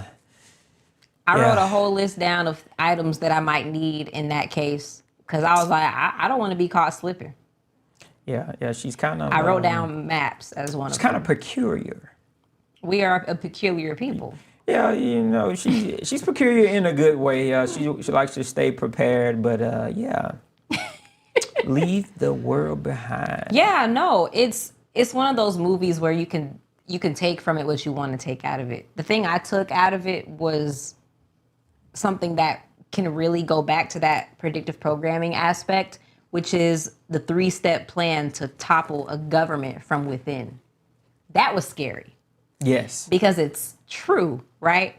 I'm gonna go through that 3-step plan. I think we might already be in it, but we can say that. No, we're not, because we still can work our phones. We're literally using a camera right now. Planes are still working. Cars are working. Like, we good now. Yeah. Who says that we're not in the first phase? But we're not, and I'm about to tell you why. Because Oh, that's the okay. first. Well, I guess I don't know. No, I'm saying because that's literally the first step. Step 1 is isolation. Disable all communication and transportation. Make the targets as deaf, dumb, and paralyzed as possible. We're not that right now. You don't think that we deaf, dumb, and paralyzed? Well, what I'm saying is we can physically move wherever we want to go. We can look on our phones right now and Google what's going on. We have access. That's the point of it, which is access. But if you cut off the access, you increase the isolation. I understand all of that. But what I'm saying is that someone else controls this access. And so... Yes, I agree. Yeah, if someone else controls it, we're at their mercy. And so I might be a conspiracy theorist to a certain degree. But I feel like we might already be in it. And I think that this movie was really trying to tell us. What are some examples of why you think we're in it right now? I think that we are deaf, dumb, and blind. I think, is that what you said? Mm-hmm. Paralyzed. Paralyzed. But yeah, same thing. This is the umbilical cord to everything. Like if someone hacks into this phone, many of us, our lives are over because we don't value like gold, silver, fresh produce. Which you need to buy more of. Buy some gold and silver and precious metals. Yeah, I will say Miracle did put me on that. I thought she was a little weird, a little crazy when I first met. She was like, yes, I just bought a block of silver. I'm like, man, I sure did. I was like, this girl kind of different. I was like, I'm gonna try to, I might keep her around for a little bit. I want to see where this goes. See, me, I'm a think. I wasn't thinking for right then. I just thought she was a little different. I was like, you know what? She, I don't know if she on the spectrum or not, but you know, can't say but yeah. You can't say that. I can't. Okay. I can say spectrum. I mean, that's politically correct. Okay. Yeah, because I mean, if I can say I identify as a camera right now, and I'm just Oh my so God. You are ridiculous. Alan, I'm not gonna play with you. I think I was out somewhere, and then I was out at Wendy's one day. You got our producers laughing at you. I know, right?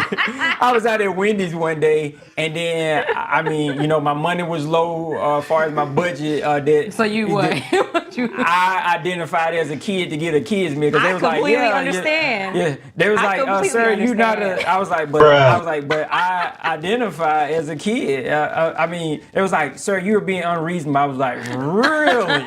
You going to say... They really can't tell you you're not a kid, though. Yeah. So I don't agree with that. Yeah. You're supposed to provide first. Yeah. Oh my God. Right. That sounds discrimination. Like that sounds like discrimination for me if they need you to provide some kind of birth certificate. So I agree. But no, I think we're actually in a pre-phase right now. Okay. Not step 1. Because I would say what they're doing right now is making us dependent on these things. Like electric cars, self-driving cars, blah, blah, blah. Exactly. Our phones, everything. Because the moment they take it all away, now we are absolutely deaf, blind, and paralyzed, or whatever I said, right? Whereas maybe like 50 years ago, the people probably would have been okay. Because all they had was maybe TV and really early cell phones, right? And so it's like, well... okay, if I don't have it, like, I think I'll be good. We know enough about the world and how to get around to not freak out completely. But because we're so dependent on these things and we don't learn any alternatives, it's kind of like, oh my God, what do we do? I don't know what to do. So yeah, I'm gonna go on to step 2. Step 2 is synchronized chaos. Terrorize them with misinformation and covert attacks, overwhelming their defense capabilities, leaving their weapon systems vulnerable to extremists and their own military. Without a clear enemy or motive, people will start turning on each other. If done successfully, the third stage will happen on its own. I mean, in the Middle East, in the United States, you don't think that we are, focusing on the, wrong thing.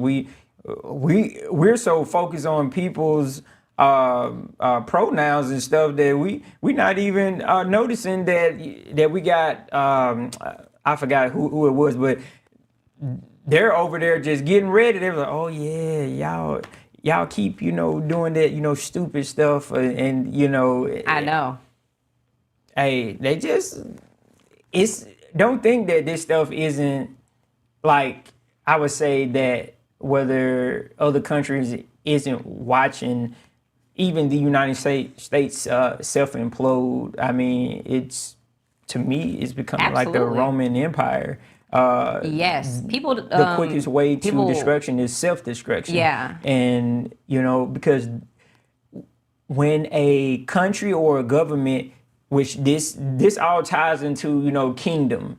And, and when I say kingdom, I'm talking about God's kingdom on earth, blah, blah, blah. But this shows that, hey, if you don't stand for something, you stand for nothing. And then thus we have all of this, all of these, issues, all of this stuff that probably doesn't matter at the end of the day, Of course, I don't have all the answers to the world's, issues, but we do have a savior that does, because he has created this, earth, and he gave us dominion. That's a gift. That's an excellent gift that we take for granted. Absolutely. Yeah, absolutely. I mean, because some of the examples of like the synchronized chaos that was in the movie, do you remember the random, it was like pitchy sounds that would cover like the entire region, and it was like hurting people's ears, right? It was that. It was the random flyers with like the North Korean symbols on it and things like that. And it really confused a lot of people because those same flyers dropped in another state and they had Middle Eastern symbols on them. Exactly. And so that's what it means by synchronized chaos. You're confusing the people on the inside who already don't have access. And now, who do you trust, right? Because you don't know who the enemy is. And now someone could come to you and want to kill you for your resources, which is a scary thought. Yeah, you're creating enemies within yourself. Like, so that's going to produce anxiety. It's going to produce, like, hey, survival of the fittest finna keep in instead of let me be Christ-like. Because all of that's going to go out the window for a lot of people. Like, hey, hey, we got to eat, so let me go ahead and take you out, so I can get your resources and stuff like that. And then just think about the reason why I feel like I will agree with you as far as just on the preface, because I as y'all see, I changed my opinion. She has kind of influenced me a little bit. We might be in the preface or might be in it, but just think about it on how the world has created like a culture, a worldwide culture of black against white. Yeah. And I'm not just talking about just, hey, European or Anglo-Saxon people. I'm just talking about fair skin against, dark skin. And that is a issue within itself. It's like, look, we're people. Hey, human race, like you said on like another podcast. Like, hey, we're one race. We are a human race. Exactly. But if you have allowed the world to basically, and we all have, we just got to get back to the basics. We have allowed the world to create their philosophy on, us and patterns and everything. So Right. Agreed. Should I go on to the third stage now? you can. Yeah. So step 3 is scary because it's simple, right? Step 3 is a coup d'etat. Akuma Matata? No, a coup Okay. or civil war. That's it. Civil War. Civil war. A coup is a French word meaning the violent overthrow of an existing government by a small group. And I thought that was interesting that the guy in the movie, as he was explaining the 3-step process, he said a coup or a civil war, but a coup doesn't mean civil war. It means that violent overthrow of a government by that group, right? What he was basically indicating is that we will be so distracted by the civil war that we caused with our fear that a coup will be happening right below our noses. We're going to be so busy fighting each other that the enemy is just going to swoop right in and take control of our government, resources, people, everything. I have a random thought. So, I definitely still watch cartoons, and if any one of y'all listening to me, do y'all remember Samurai Jack? Wasn't the antagonist? Was his name Aku? Oh, Wasn't it? I think you're right. Yeah. I think you're Because right. he was, anytime that Samurai Jack was trying to get Aku, was always trying to overthrow or overcome him in some type of way. Oh, he just did something. I know. Yeah, I think you're right. I don't know where I was going to go with that, but it was a random thought. And No, I think yeah. you're right. I think that was his name. Someone has to look it up. Yeah. But yeah. Shout out to that's like our American version of anime. I'm getting more into anime. Anime is good TV. Yeah. It is. But the question comes back to, should we fear predictive programming? I don't think so. Because at the end of the day, No, you should. It goes back to Ephesians 6:12. For we do not wrestle against flesh and blood, but against principalities, against powers, against the rulers of the darkness of this age, against spiritual hosts of wickedness in the heavenly places. So we understand that me and you, we're not the enemy here. Yep. But those things that are coming from beyond our realm that enter as a spiritual force for the things that we're dealing with, that is what we're dealing with. That is where the warfare is. That's where the struggle is. Yeah. And so it that doesn't mean we should be fearful. It means we should be prepared. Ooh. And prepped for what that could mean and put on the armor of God.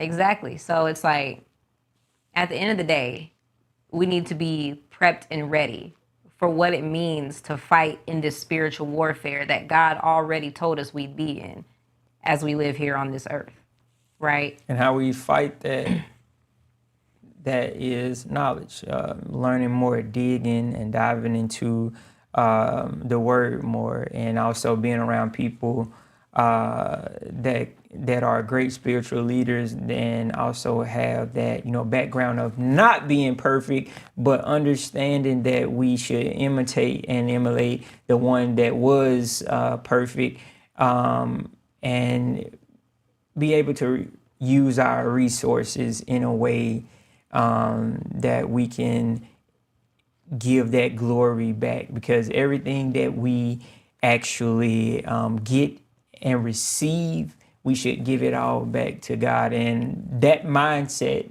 in itself could, heal a lot of things. Is because we think that we got to hoard things, and you don't have to, hoard everything. Is because, hey, everything is fleeting with time and everything. And so, yeah. Absolutely. And, this has already been predicted in the Word of God. We knew these things would come to pass and happen in the last days, which is why I want to look at Matthew 24, 6 through 13, right? And you will hear of wars and rumors of wars. See that you are not troubled, for all these things must come to pass, but the end is not yet.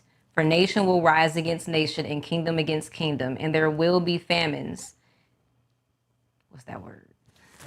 Pestilences and earthquakes in various places. All these are the beginning of sorrows. Then they will deliver you up to tribulation and kill you, and you will be hated by all nations for my name's sake. And then many will be offended, will betray one another, and will hate one another. Then many false prophets will rise up and deceive many. And because lawlessness will abound, the love of many will grow cold. But he who endures to the end shall be saved. Ooh, that's some heat. Like you don't even. I'm not gonna say you don't even gotta expound on that, but this makes me think of something that I learned at church, and church is definitely important, no matter how crazy things are at some of the, mega churches or whatever. I learned about what it was glancing and gazing. So a lot of times when it comes to us learning more about God so we can develop, we glance at the things that we should gaze at. And gazing is actually, of course, there is a big difference between glancing and gazing. Glancing is just simply looking at something and then not actually surveying. But with gazing, you're actually surveying, and that means that you're paying attention to the whole ecosystem. You're actually developing like a likeness, for it, and you're immersing yourself. You're investing is the word that I'm looking for. When you invest in something, that means that you care about it. And there's something that, God has truly done for us. We just have to end up tapping into a place that can not just feed us, but we feed it as well. Because a lot of times, just even in me saying this, I had to correct myself before I even said it. I was going to say, basically what I did say, like, feed us.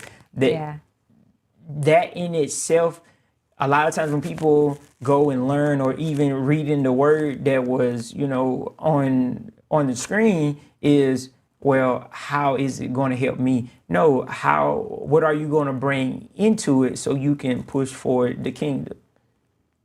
And so in that mindset, like I've been taught a philosophy that that was like, hey, when you're going to church as a event instead of being the church. Mm-hmm.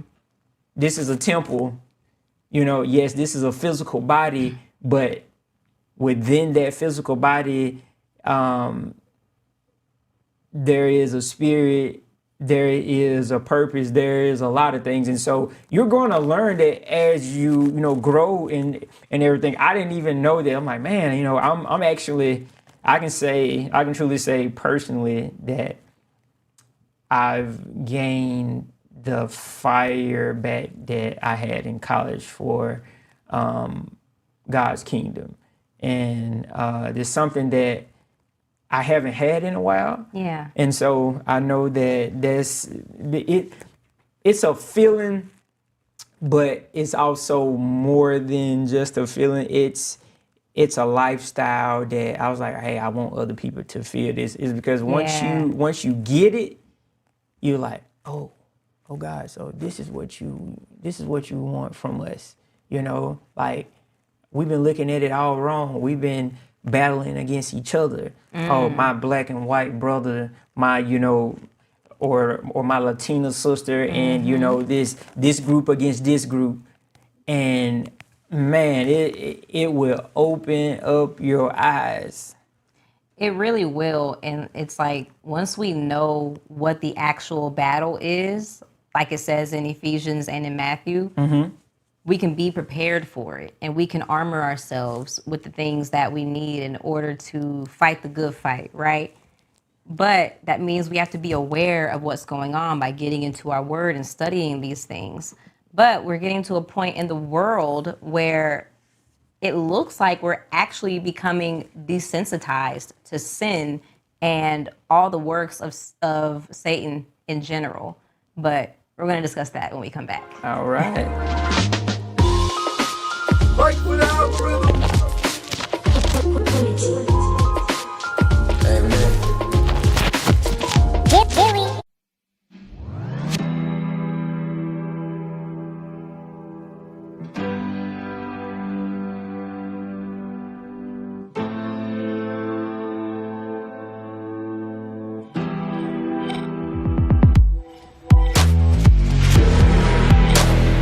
About that knee drop.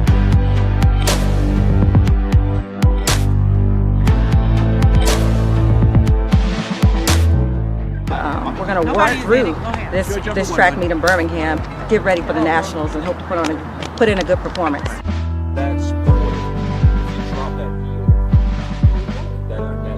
Just making sure she pushes out of both legs out of the blocks and not just relying on one leg.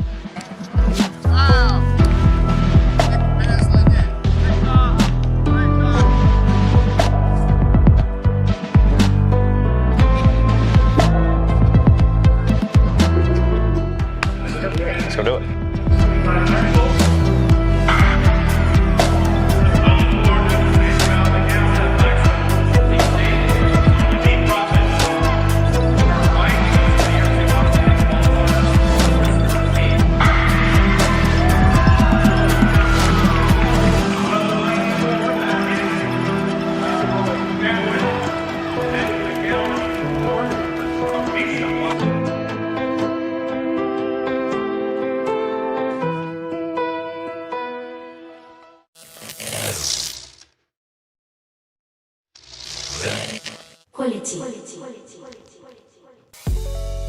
Hey, we're back. Welcome to the Conscious Outlet Podcast. I'm Miracle Monique. And I'm Alan J. And make sure you like and subscribe because we want to bring more content to you. Okay? We love doing this and we love spreading God's message. We love bringing you practical religion. We love doing this and we want to keep doing it. So please make sure you give us the support that we need. Thank you. Thank you. All right. So we're on to the next topic, and we just got done discussing predictive programming, right? And how that can lead to us really not knowing who the actual enemy is in the world, right? And that can lead to us not also being aware of what's going on. And that means we could possibly becoming desensitized to sin and Satan in general. And we see this a lot because when it comes to sin, it seems that there is a constant narrative to flip all of it on its head and somehow make light of it, right? Think about this. We're culturally celebrating Pride. We have a whole month for Pride. And that's one of the sins that God tells us to let go of, right? When it comes to being in fellowship with him and even with our fellow brother or sister in Christ, that letting go of that pride is something that will need to happen at some point because that is a sin. You don't even have to be a Christian to know that, this scripture, pride comes before destruction. I think that's, I want to say a lot of Greek philosophers have, said that, and they have taken a little bite from off, the word, like, because we know that, hey, pride really does come before destruction. Yeah. And the thing is, if you're doing that, okay, I don't condone any type of, I would say, hurtful thing towards like someone because they live their life any different. I'm definitely not, one of those people. I believe in everyone should be, treated the same with respect and honor and, everything. But you got to look at the purpose behind that word pride that you said. Yeah, absolutely. Why you having these parades? Why you doing this? Why you, so. Yeah, absolutely. And that goes into, you know, the narcissistic culture that we talked about before, right? We're doing what serves me, you know, what serves me. And we value money over relationships. Like I was at church the other day, maybe last week or something, and it was like a, you know, a teenage boy that came in. You know, I'm not, no shame on a teenage boy or anything. You know, he just being a teenager in 2024, right? Yep. And so he wore this like sweatshirt, and it had a saying on it that I hear all the time, and it was like, it said something like, "Make money, not friends." And that made me so sad because we really subscribe to these ideologies as if they're truth and as if they are actually helpful to our lives. We value things like money over relationships with other people, and we wonder why nobody wants to be around us at the end of the day, at the end of our lives, and things like that. And so it seems like every sin that holds a very strong spirit is being flipped on its head and being made light of. And we're even seeing, you know, celebrities dressing as demons or Satan at concerts, and they're performing rituals openly. We have people announcing that they're witches and that they're proud of it and they came from a witch background and things of that nature. And so we're out here messing with spiritual things that we don't fully understand because we've never cracked open the Word of God. And we're out here claiming that these things are fine because I don't see it that way. If I don't see it that way, it doesn't mean that. But that's not how truth works. Truth is truth. And at the end of the day, it's going to affect you the way it's going to affect you. Yeah. It doesn't matter how you see it.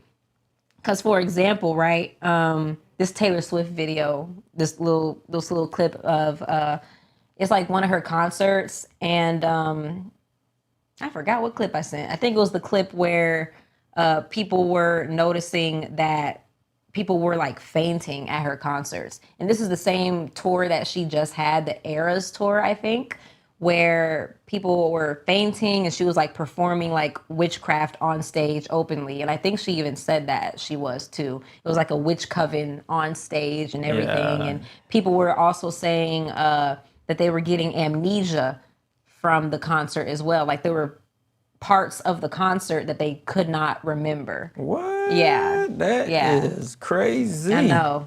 What we getting ourselves into? Amnesia apparently is a thing. Some Taylor Swift fans are saying they had such an incredible time at her Eras concert, they can't remember parts of it. And scientists say it stems from sensory overload. Witchcraft overload. Oh no, don't play this because you're gonna get me striked. La la la la la. Why are you playing her music? Taylor Swift fans are feeling as the pop superstar travels across the country on her sold-out Eras tour. The concert overall exceeded every expectation that you could have imagined to have. It's just overwhelming in the best way. Swifties posting on Y'all are bewitched. I'm sorry. A lot of people are posting how they're having these extremely emotional experiences. In a nosebleed seat, looking at her way down there, she's about this big, sing a song, and you're crying and screaming, having this out-of-body experience. You don't think that's demonic? You're a grown adult. I mean, you don't think that's a little bit weird? And I'm having this out-of-body experience. People are saying this amnesia happening to me. Post-concert amnesia apparently. Yeah. What do you think about that? And his comments. I'm gonna have to take a deep breath on that one. Even I first thing I noticed when that clip played was the smile on the journalist's face. Yeah, She's so announcing. that- Yeah, apparently 'cause she's post-concert clueless and amnesia is a thing. And that Predictive brings me programming. back. That brings me back to the desensitization. Is that the word? Desensitization. Gosh, that is a word. But it brings me back to being desensitized by sin and all the activities of Satan in general, right? Because we're not seeing this as a troubling thing. We're seeing it as, oh, it's just sensory overload. Well, no, I've never been to a concert where I didn't remember parts of it. That's never happened with me. You're like, 2 hours later, I don't know what happened. Where am I? I never been to a concert where I just started hysterically crying and getting overly emotional because of who was on stage. that's why music is so powerful in general, and the enemy likes to use music in this way because it's so powerful, and he was in charge of music in heaven at one point, and so that brings it back to that, because Sam Smith did the same thing where I think he was at an awards show. Yeah, I believe I remember seeing that. He was at the Grammys, where he was dressed as Satan. He was dressed as the devil and performing openly live, with this attire on, and backup dancers wearing similar attire. And people had a grand old time with it.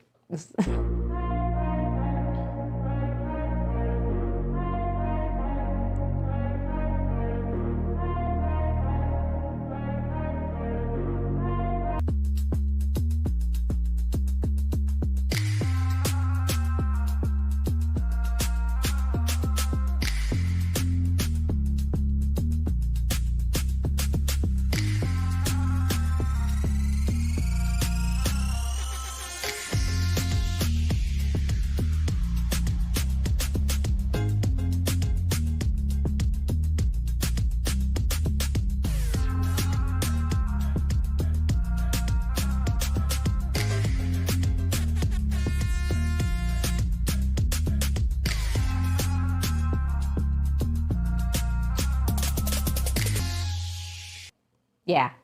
So that happened too, and that was a big thing as well. It kind of blows me that people are so big on trying to cause controversy within their art. Like, I understand wanting to be different and wanting to stand out, but there's a reason you chose that attire and that theme for that specific event. Yes. On a big platform like that.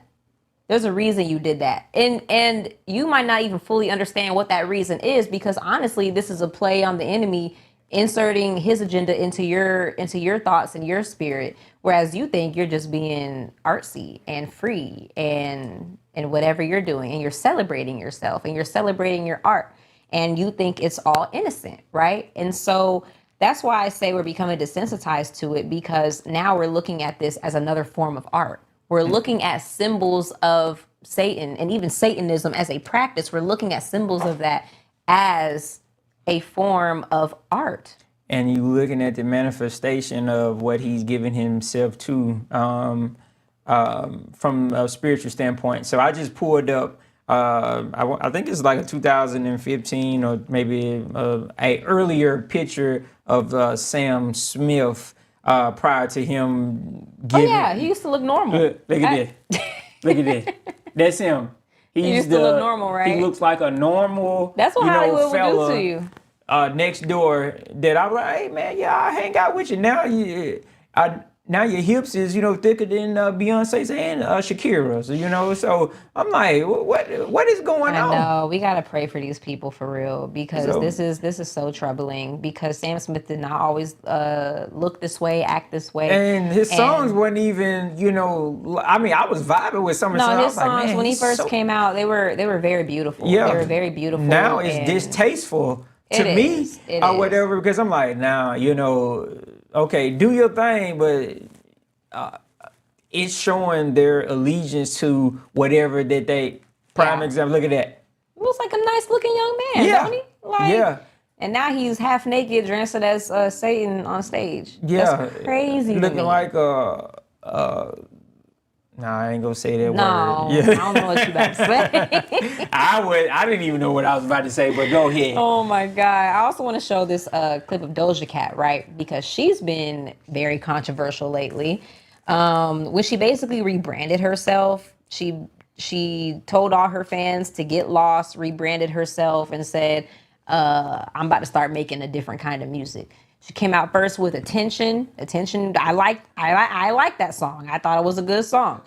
Yeah, I really do. And then she came out with Paint the Town Red. I was like, okay, I can't sing that part, She the Devil. I can't do that. So I don't really vibe with the song like that, but it was very TikTok famous. And she even featured the Grim Reaper in the music video and things like that. A lot of death symbols and things like that in the Grim Reaper and stuff like that. And then she did something that's most controversial of all. I haven't even heard this song.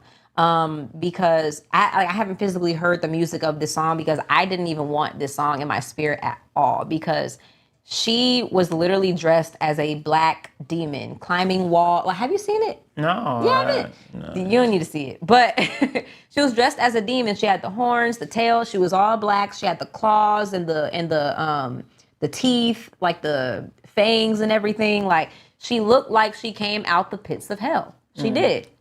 And her song is called Demons.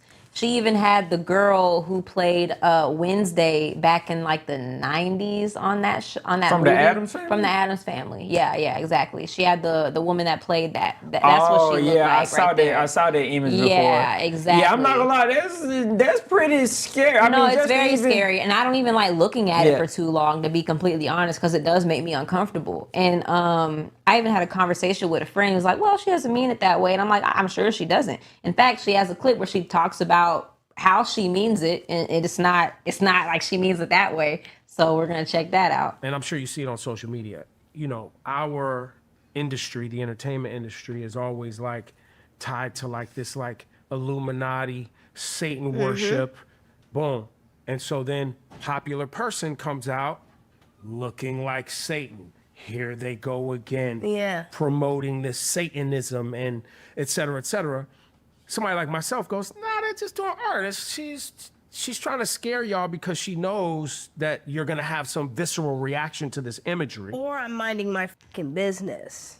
So there's, I like the idea of I did it on purpose, and it's this big ruse to like make people react. Right. But I also like the idea of, which what it is that I love this piece of visual art. I like this visual for this sound.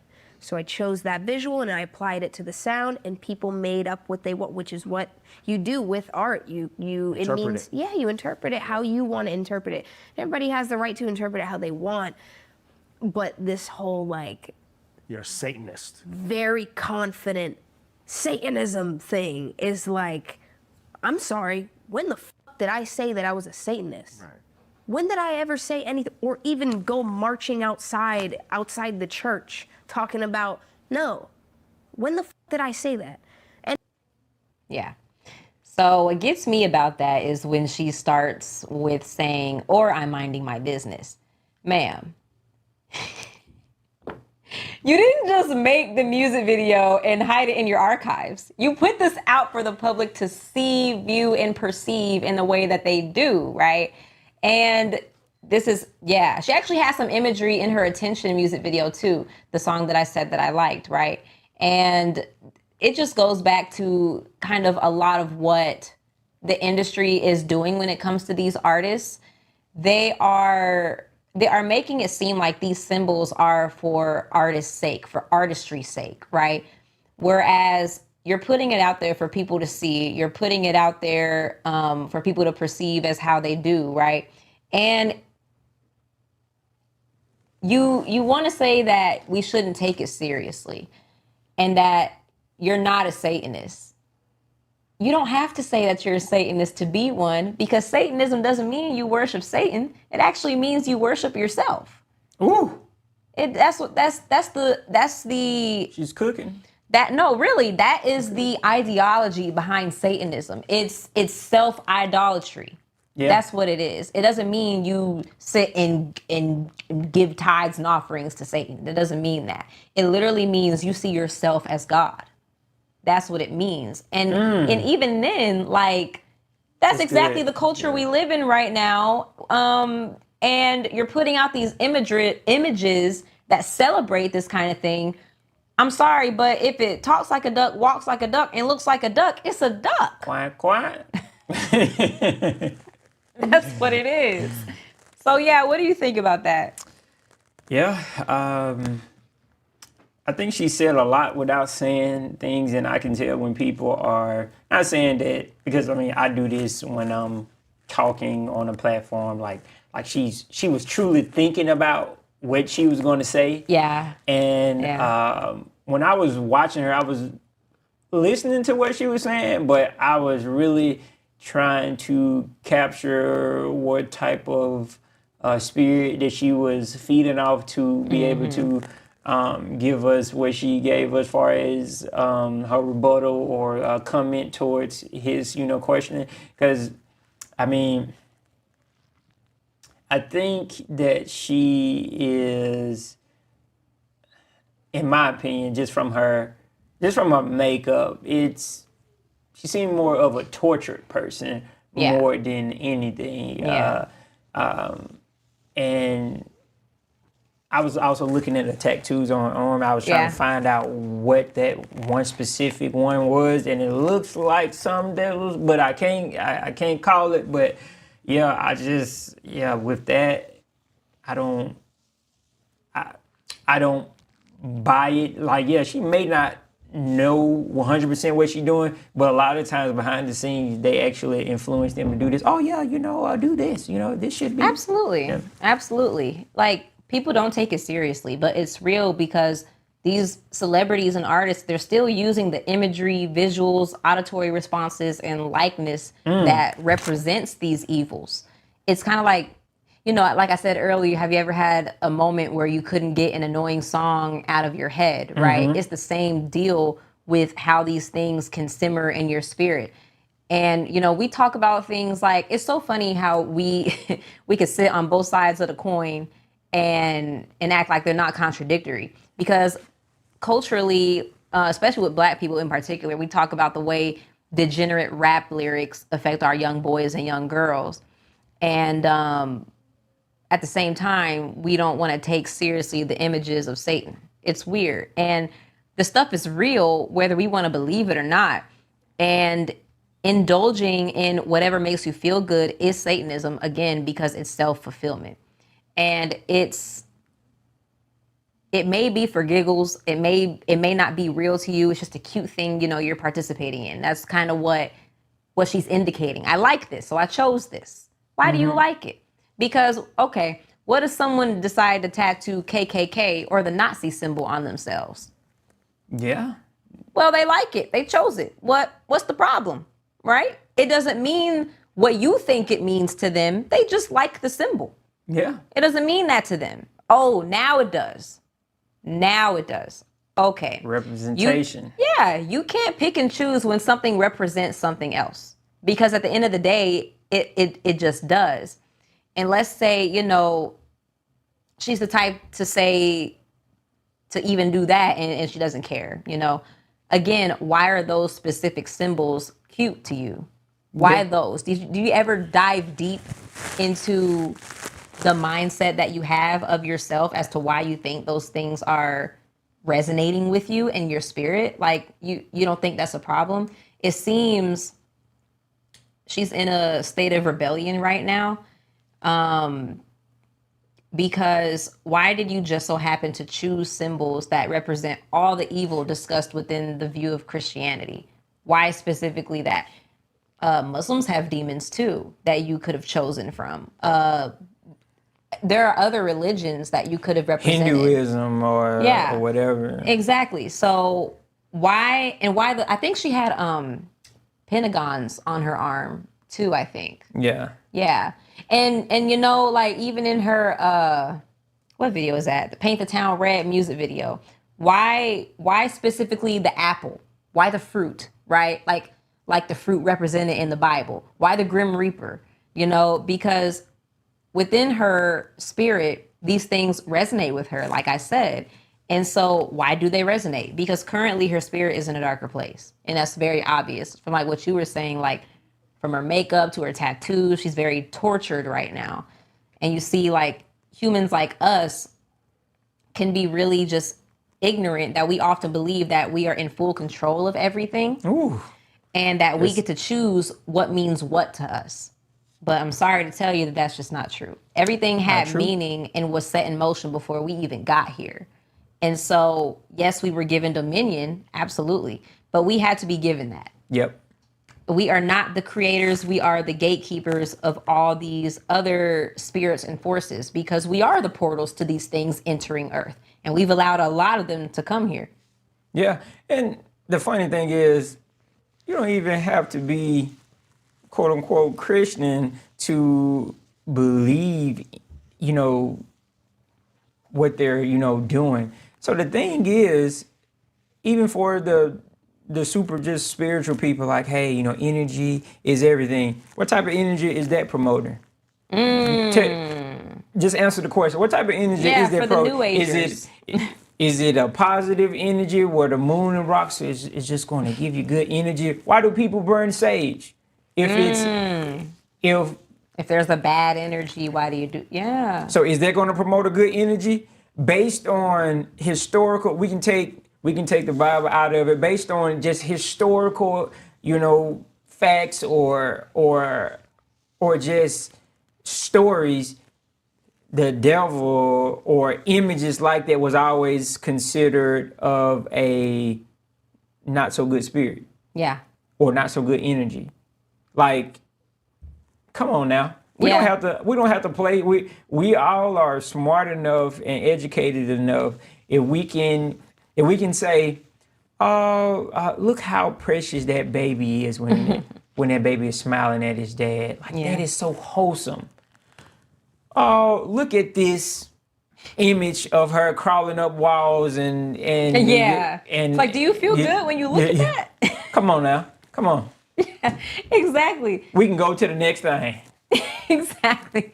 Too many Christians are becoming like everyone else in the world and taking sin far too lightly, right?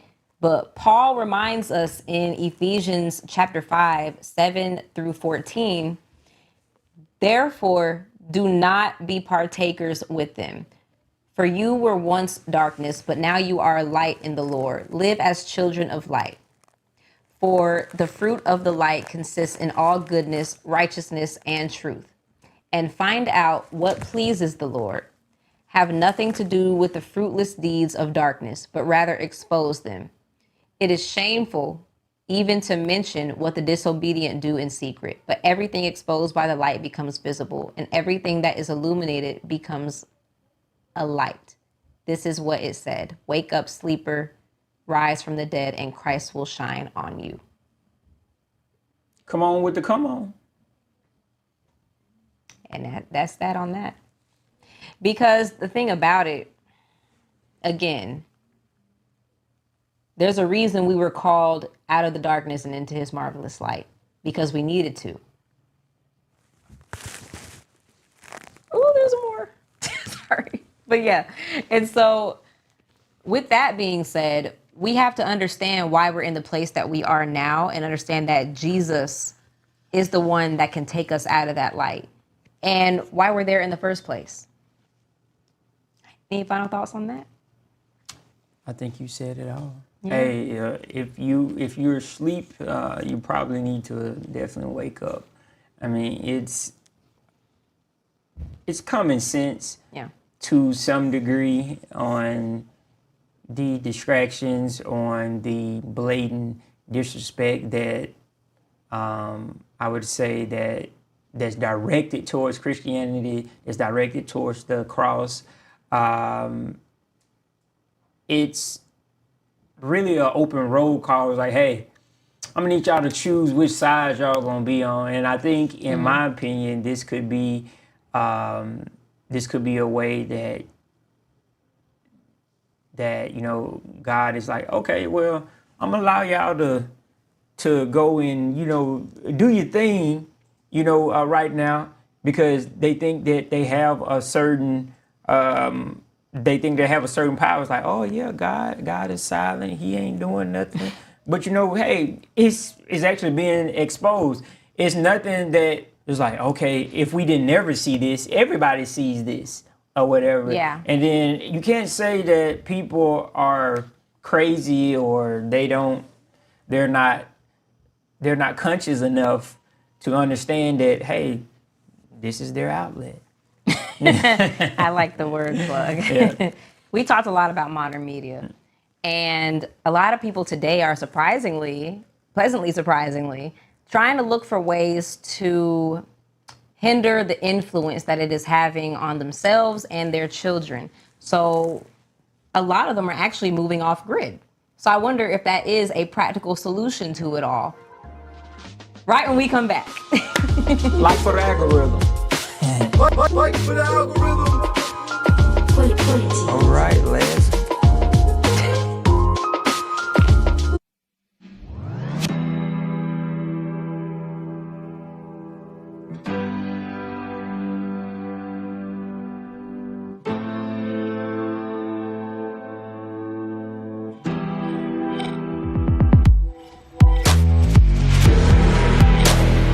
about that knee drop.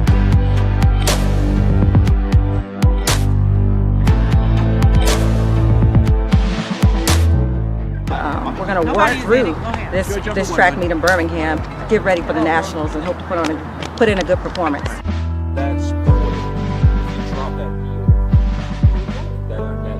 Just making sure she pushes out of both legs out of the blocks and not just relying on one leg.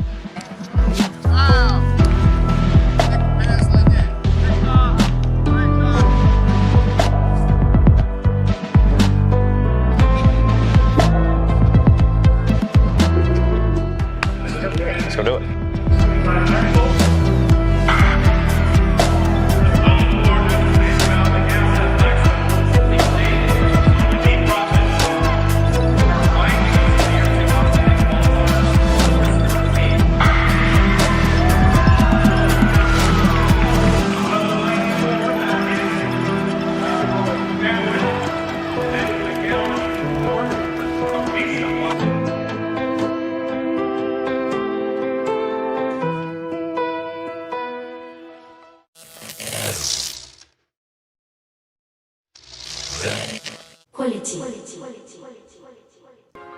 Hey, we're back. We're back. Welcome to the Conscious Outlet Podcast. Thank you for joining us. Seriously. I'm Miracle Monique. And I'm Alan J. Thank you for joining. Make sure you like and subscribe, okay? So we can continue to bring you more amazing content like this, all right? We just got done talking about how people are actually becoming desensitized, I said it right, to sin and Satan in general. And we overall wrapped it up in a bow and said that modern media is something that a lot of people are actually trying to alleviate the influence from, right? With whether it's themselves or they're trying to protect their future children, which I love seeing, right? So I wonder if moving off grid is a practical solution, because I've been seeing a lot of people do that, and it looks like that's something that, may be a practical thing to accomplish. I want to look at this quick little TikTok of an example of that.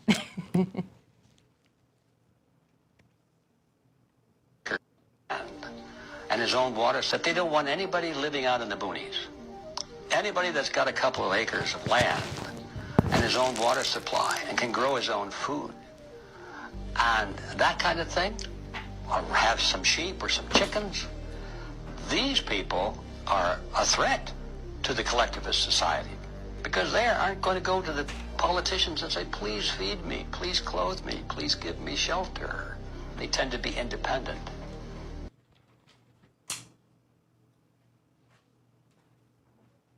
That they don't.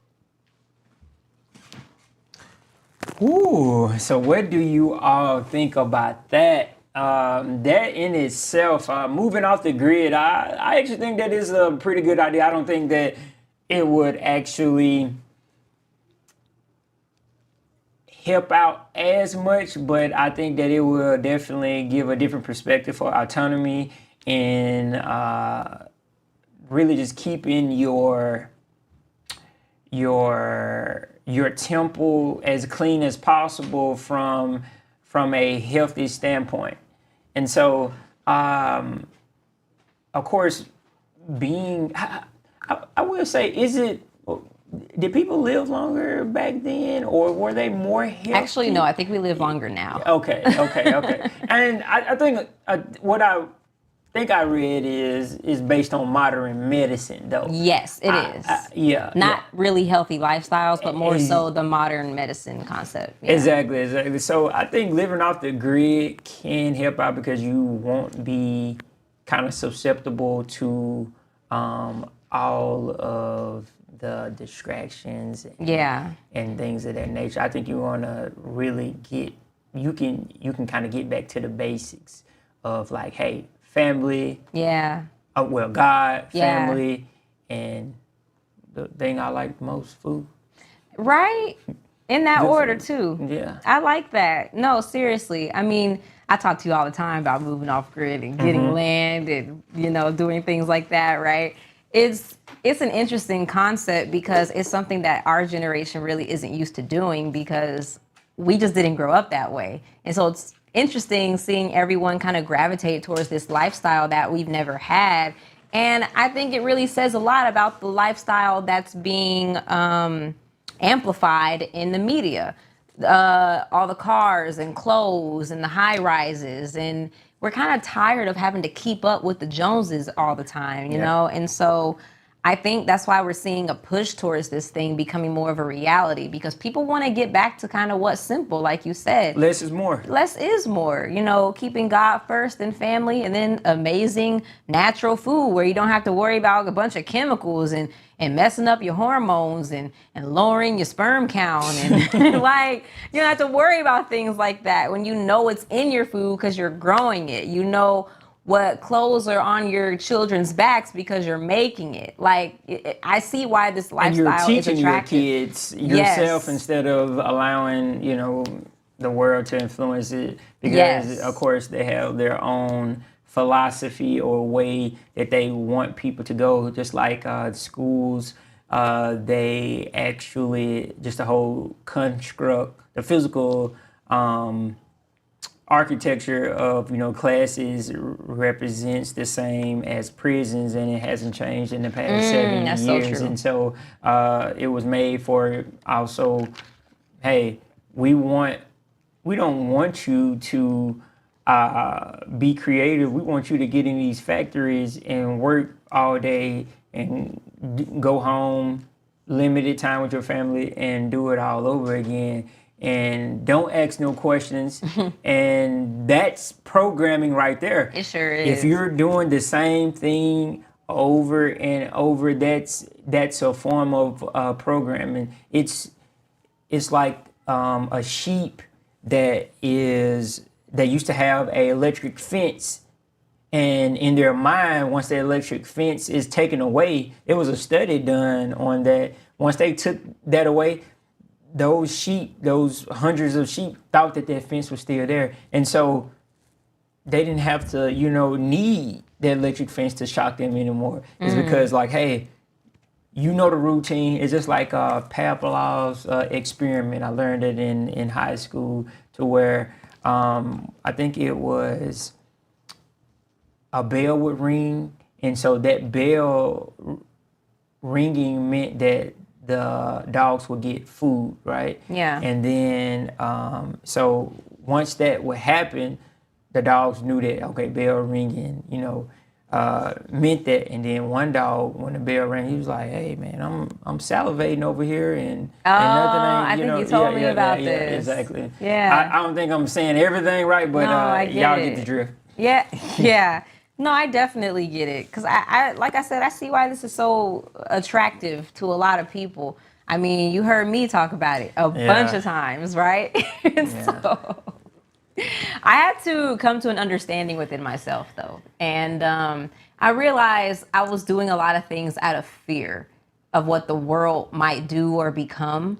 And I was trying to use moving off grid as a protection method when I should have been reminding myself that the only protection I needed was the word of God and being reminded of everything that has nothing to do with fear at all. And so I had to be reminded of that because although this lifestyle looks appealing and I do still want to dive into it, I had to find the motivation to pursue it under a different value system. And that had to come back to God because, again, I was doing it out of fear. And when you do things out of fear, it won't turn out well at all.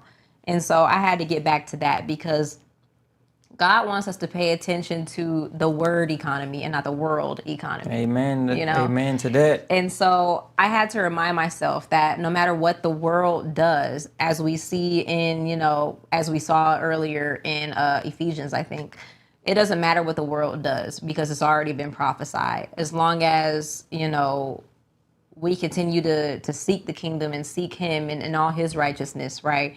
Then everything will turn out for our own good. Yeah. You know? And so I had to remind myself of that as well, because the off-grid lifestyle, it looks appealing and I want to still do it. But again, it had to come from a different place than from the fear that I was experiencing when it came to me bringing up the idea in the first place. Because remember, it comes back to me writing down my doomsday supply list when I saw Leave the World Behind, right? And so, but I want to look at 1 John 4, 5, and 6. They are of the world, therefore they speak as of the world, and the world hears them. We are of God. He who knows God hears us. He who is not of God does not hear us. By this we know the spirit of truth and the spirit of error.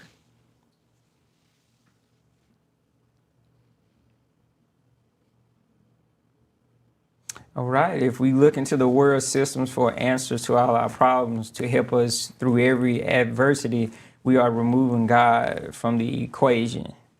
God, God will not bless us where he is not invited. That is a word. Invitation. That you gotta be able to set the table in order to invite someone. You gotta be able to set the table. And what does set the table mean? Preparation. Ooh, that is so true. Preparation.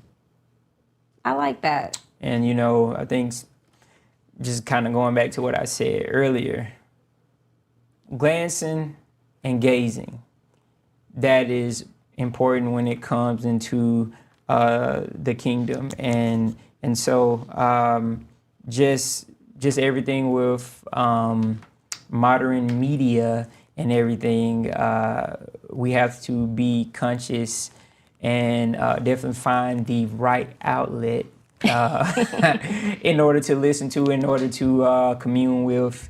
And we definitely want to be that place for you all. And so, Miracle, any lasting comments, or will you take us out? I want to first look at Colossians chapter 3. Colossians. Oh my God. I always do that. Yeah. Thank you. Okay. Chapter 3, 2 through 4 as well. Set your mind on things above, not on things on the earth. For you died and your life is hidden with Christ in God. When Christ, who is our life, appears, then you also will appear with him in glory. Yeah. So basically, wherever you are physically, whether you live within or out of the quote unquote system, we can set our sights on the things above, right? And we already know there's an avalanche of entertainment, games, fake news, fear-mongering, gambling, anything that can drain and dry our minds and dry our minds and strength of those who are enslaved by it, right? But if we keep our minds free and focused on the Lord and vigilant in doing what is right, we can prosper. I love it. Yeah. That's word. That is. Make sure y'all gaze on that. Exactly. Go back and read that word. Go back and, learn from it and learn the background. Yes. And that's the thing, just making sure you set our sights on the things above. Y'all can ask us questions. Hey, down in the comments. Yes. Do you trust modern media? Do you see what we're talking about? Do you have examples of predictive programming? What did you think of the movie Leave the World Behind, too? I want to know. And yeah, we good? Yeah. We good. We great. All right. Well, let us know what you think. Make sure to like and subscribe. Thank you for joining us tonight on the Conscious Outlet Podcast. Keep up with quality entertainment as we give you new episodes and new shows on our upcoming things that we are doing on the network. We have a show coming up on Sunday, tomorrow. And we cannot wait to get this done because there are some topics we're going to go through tomorrow on the Weekly Tea. So join us. Thank you, guys. All right, thank you.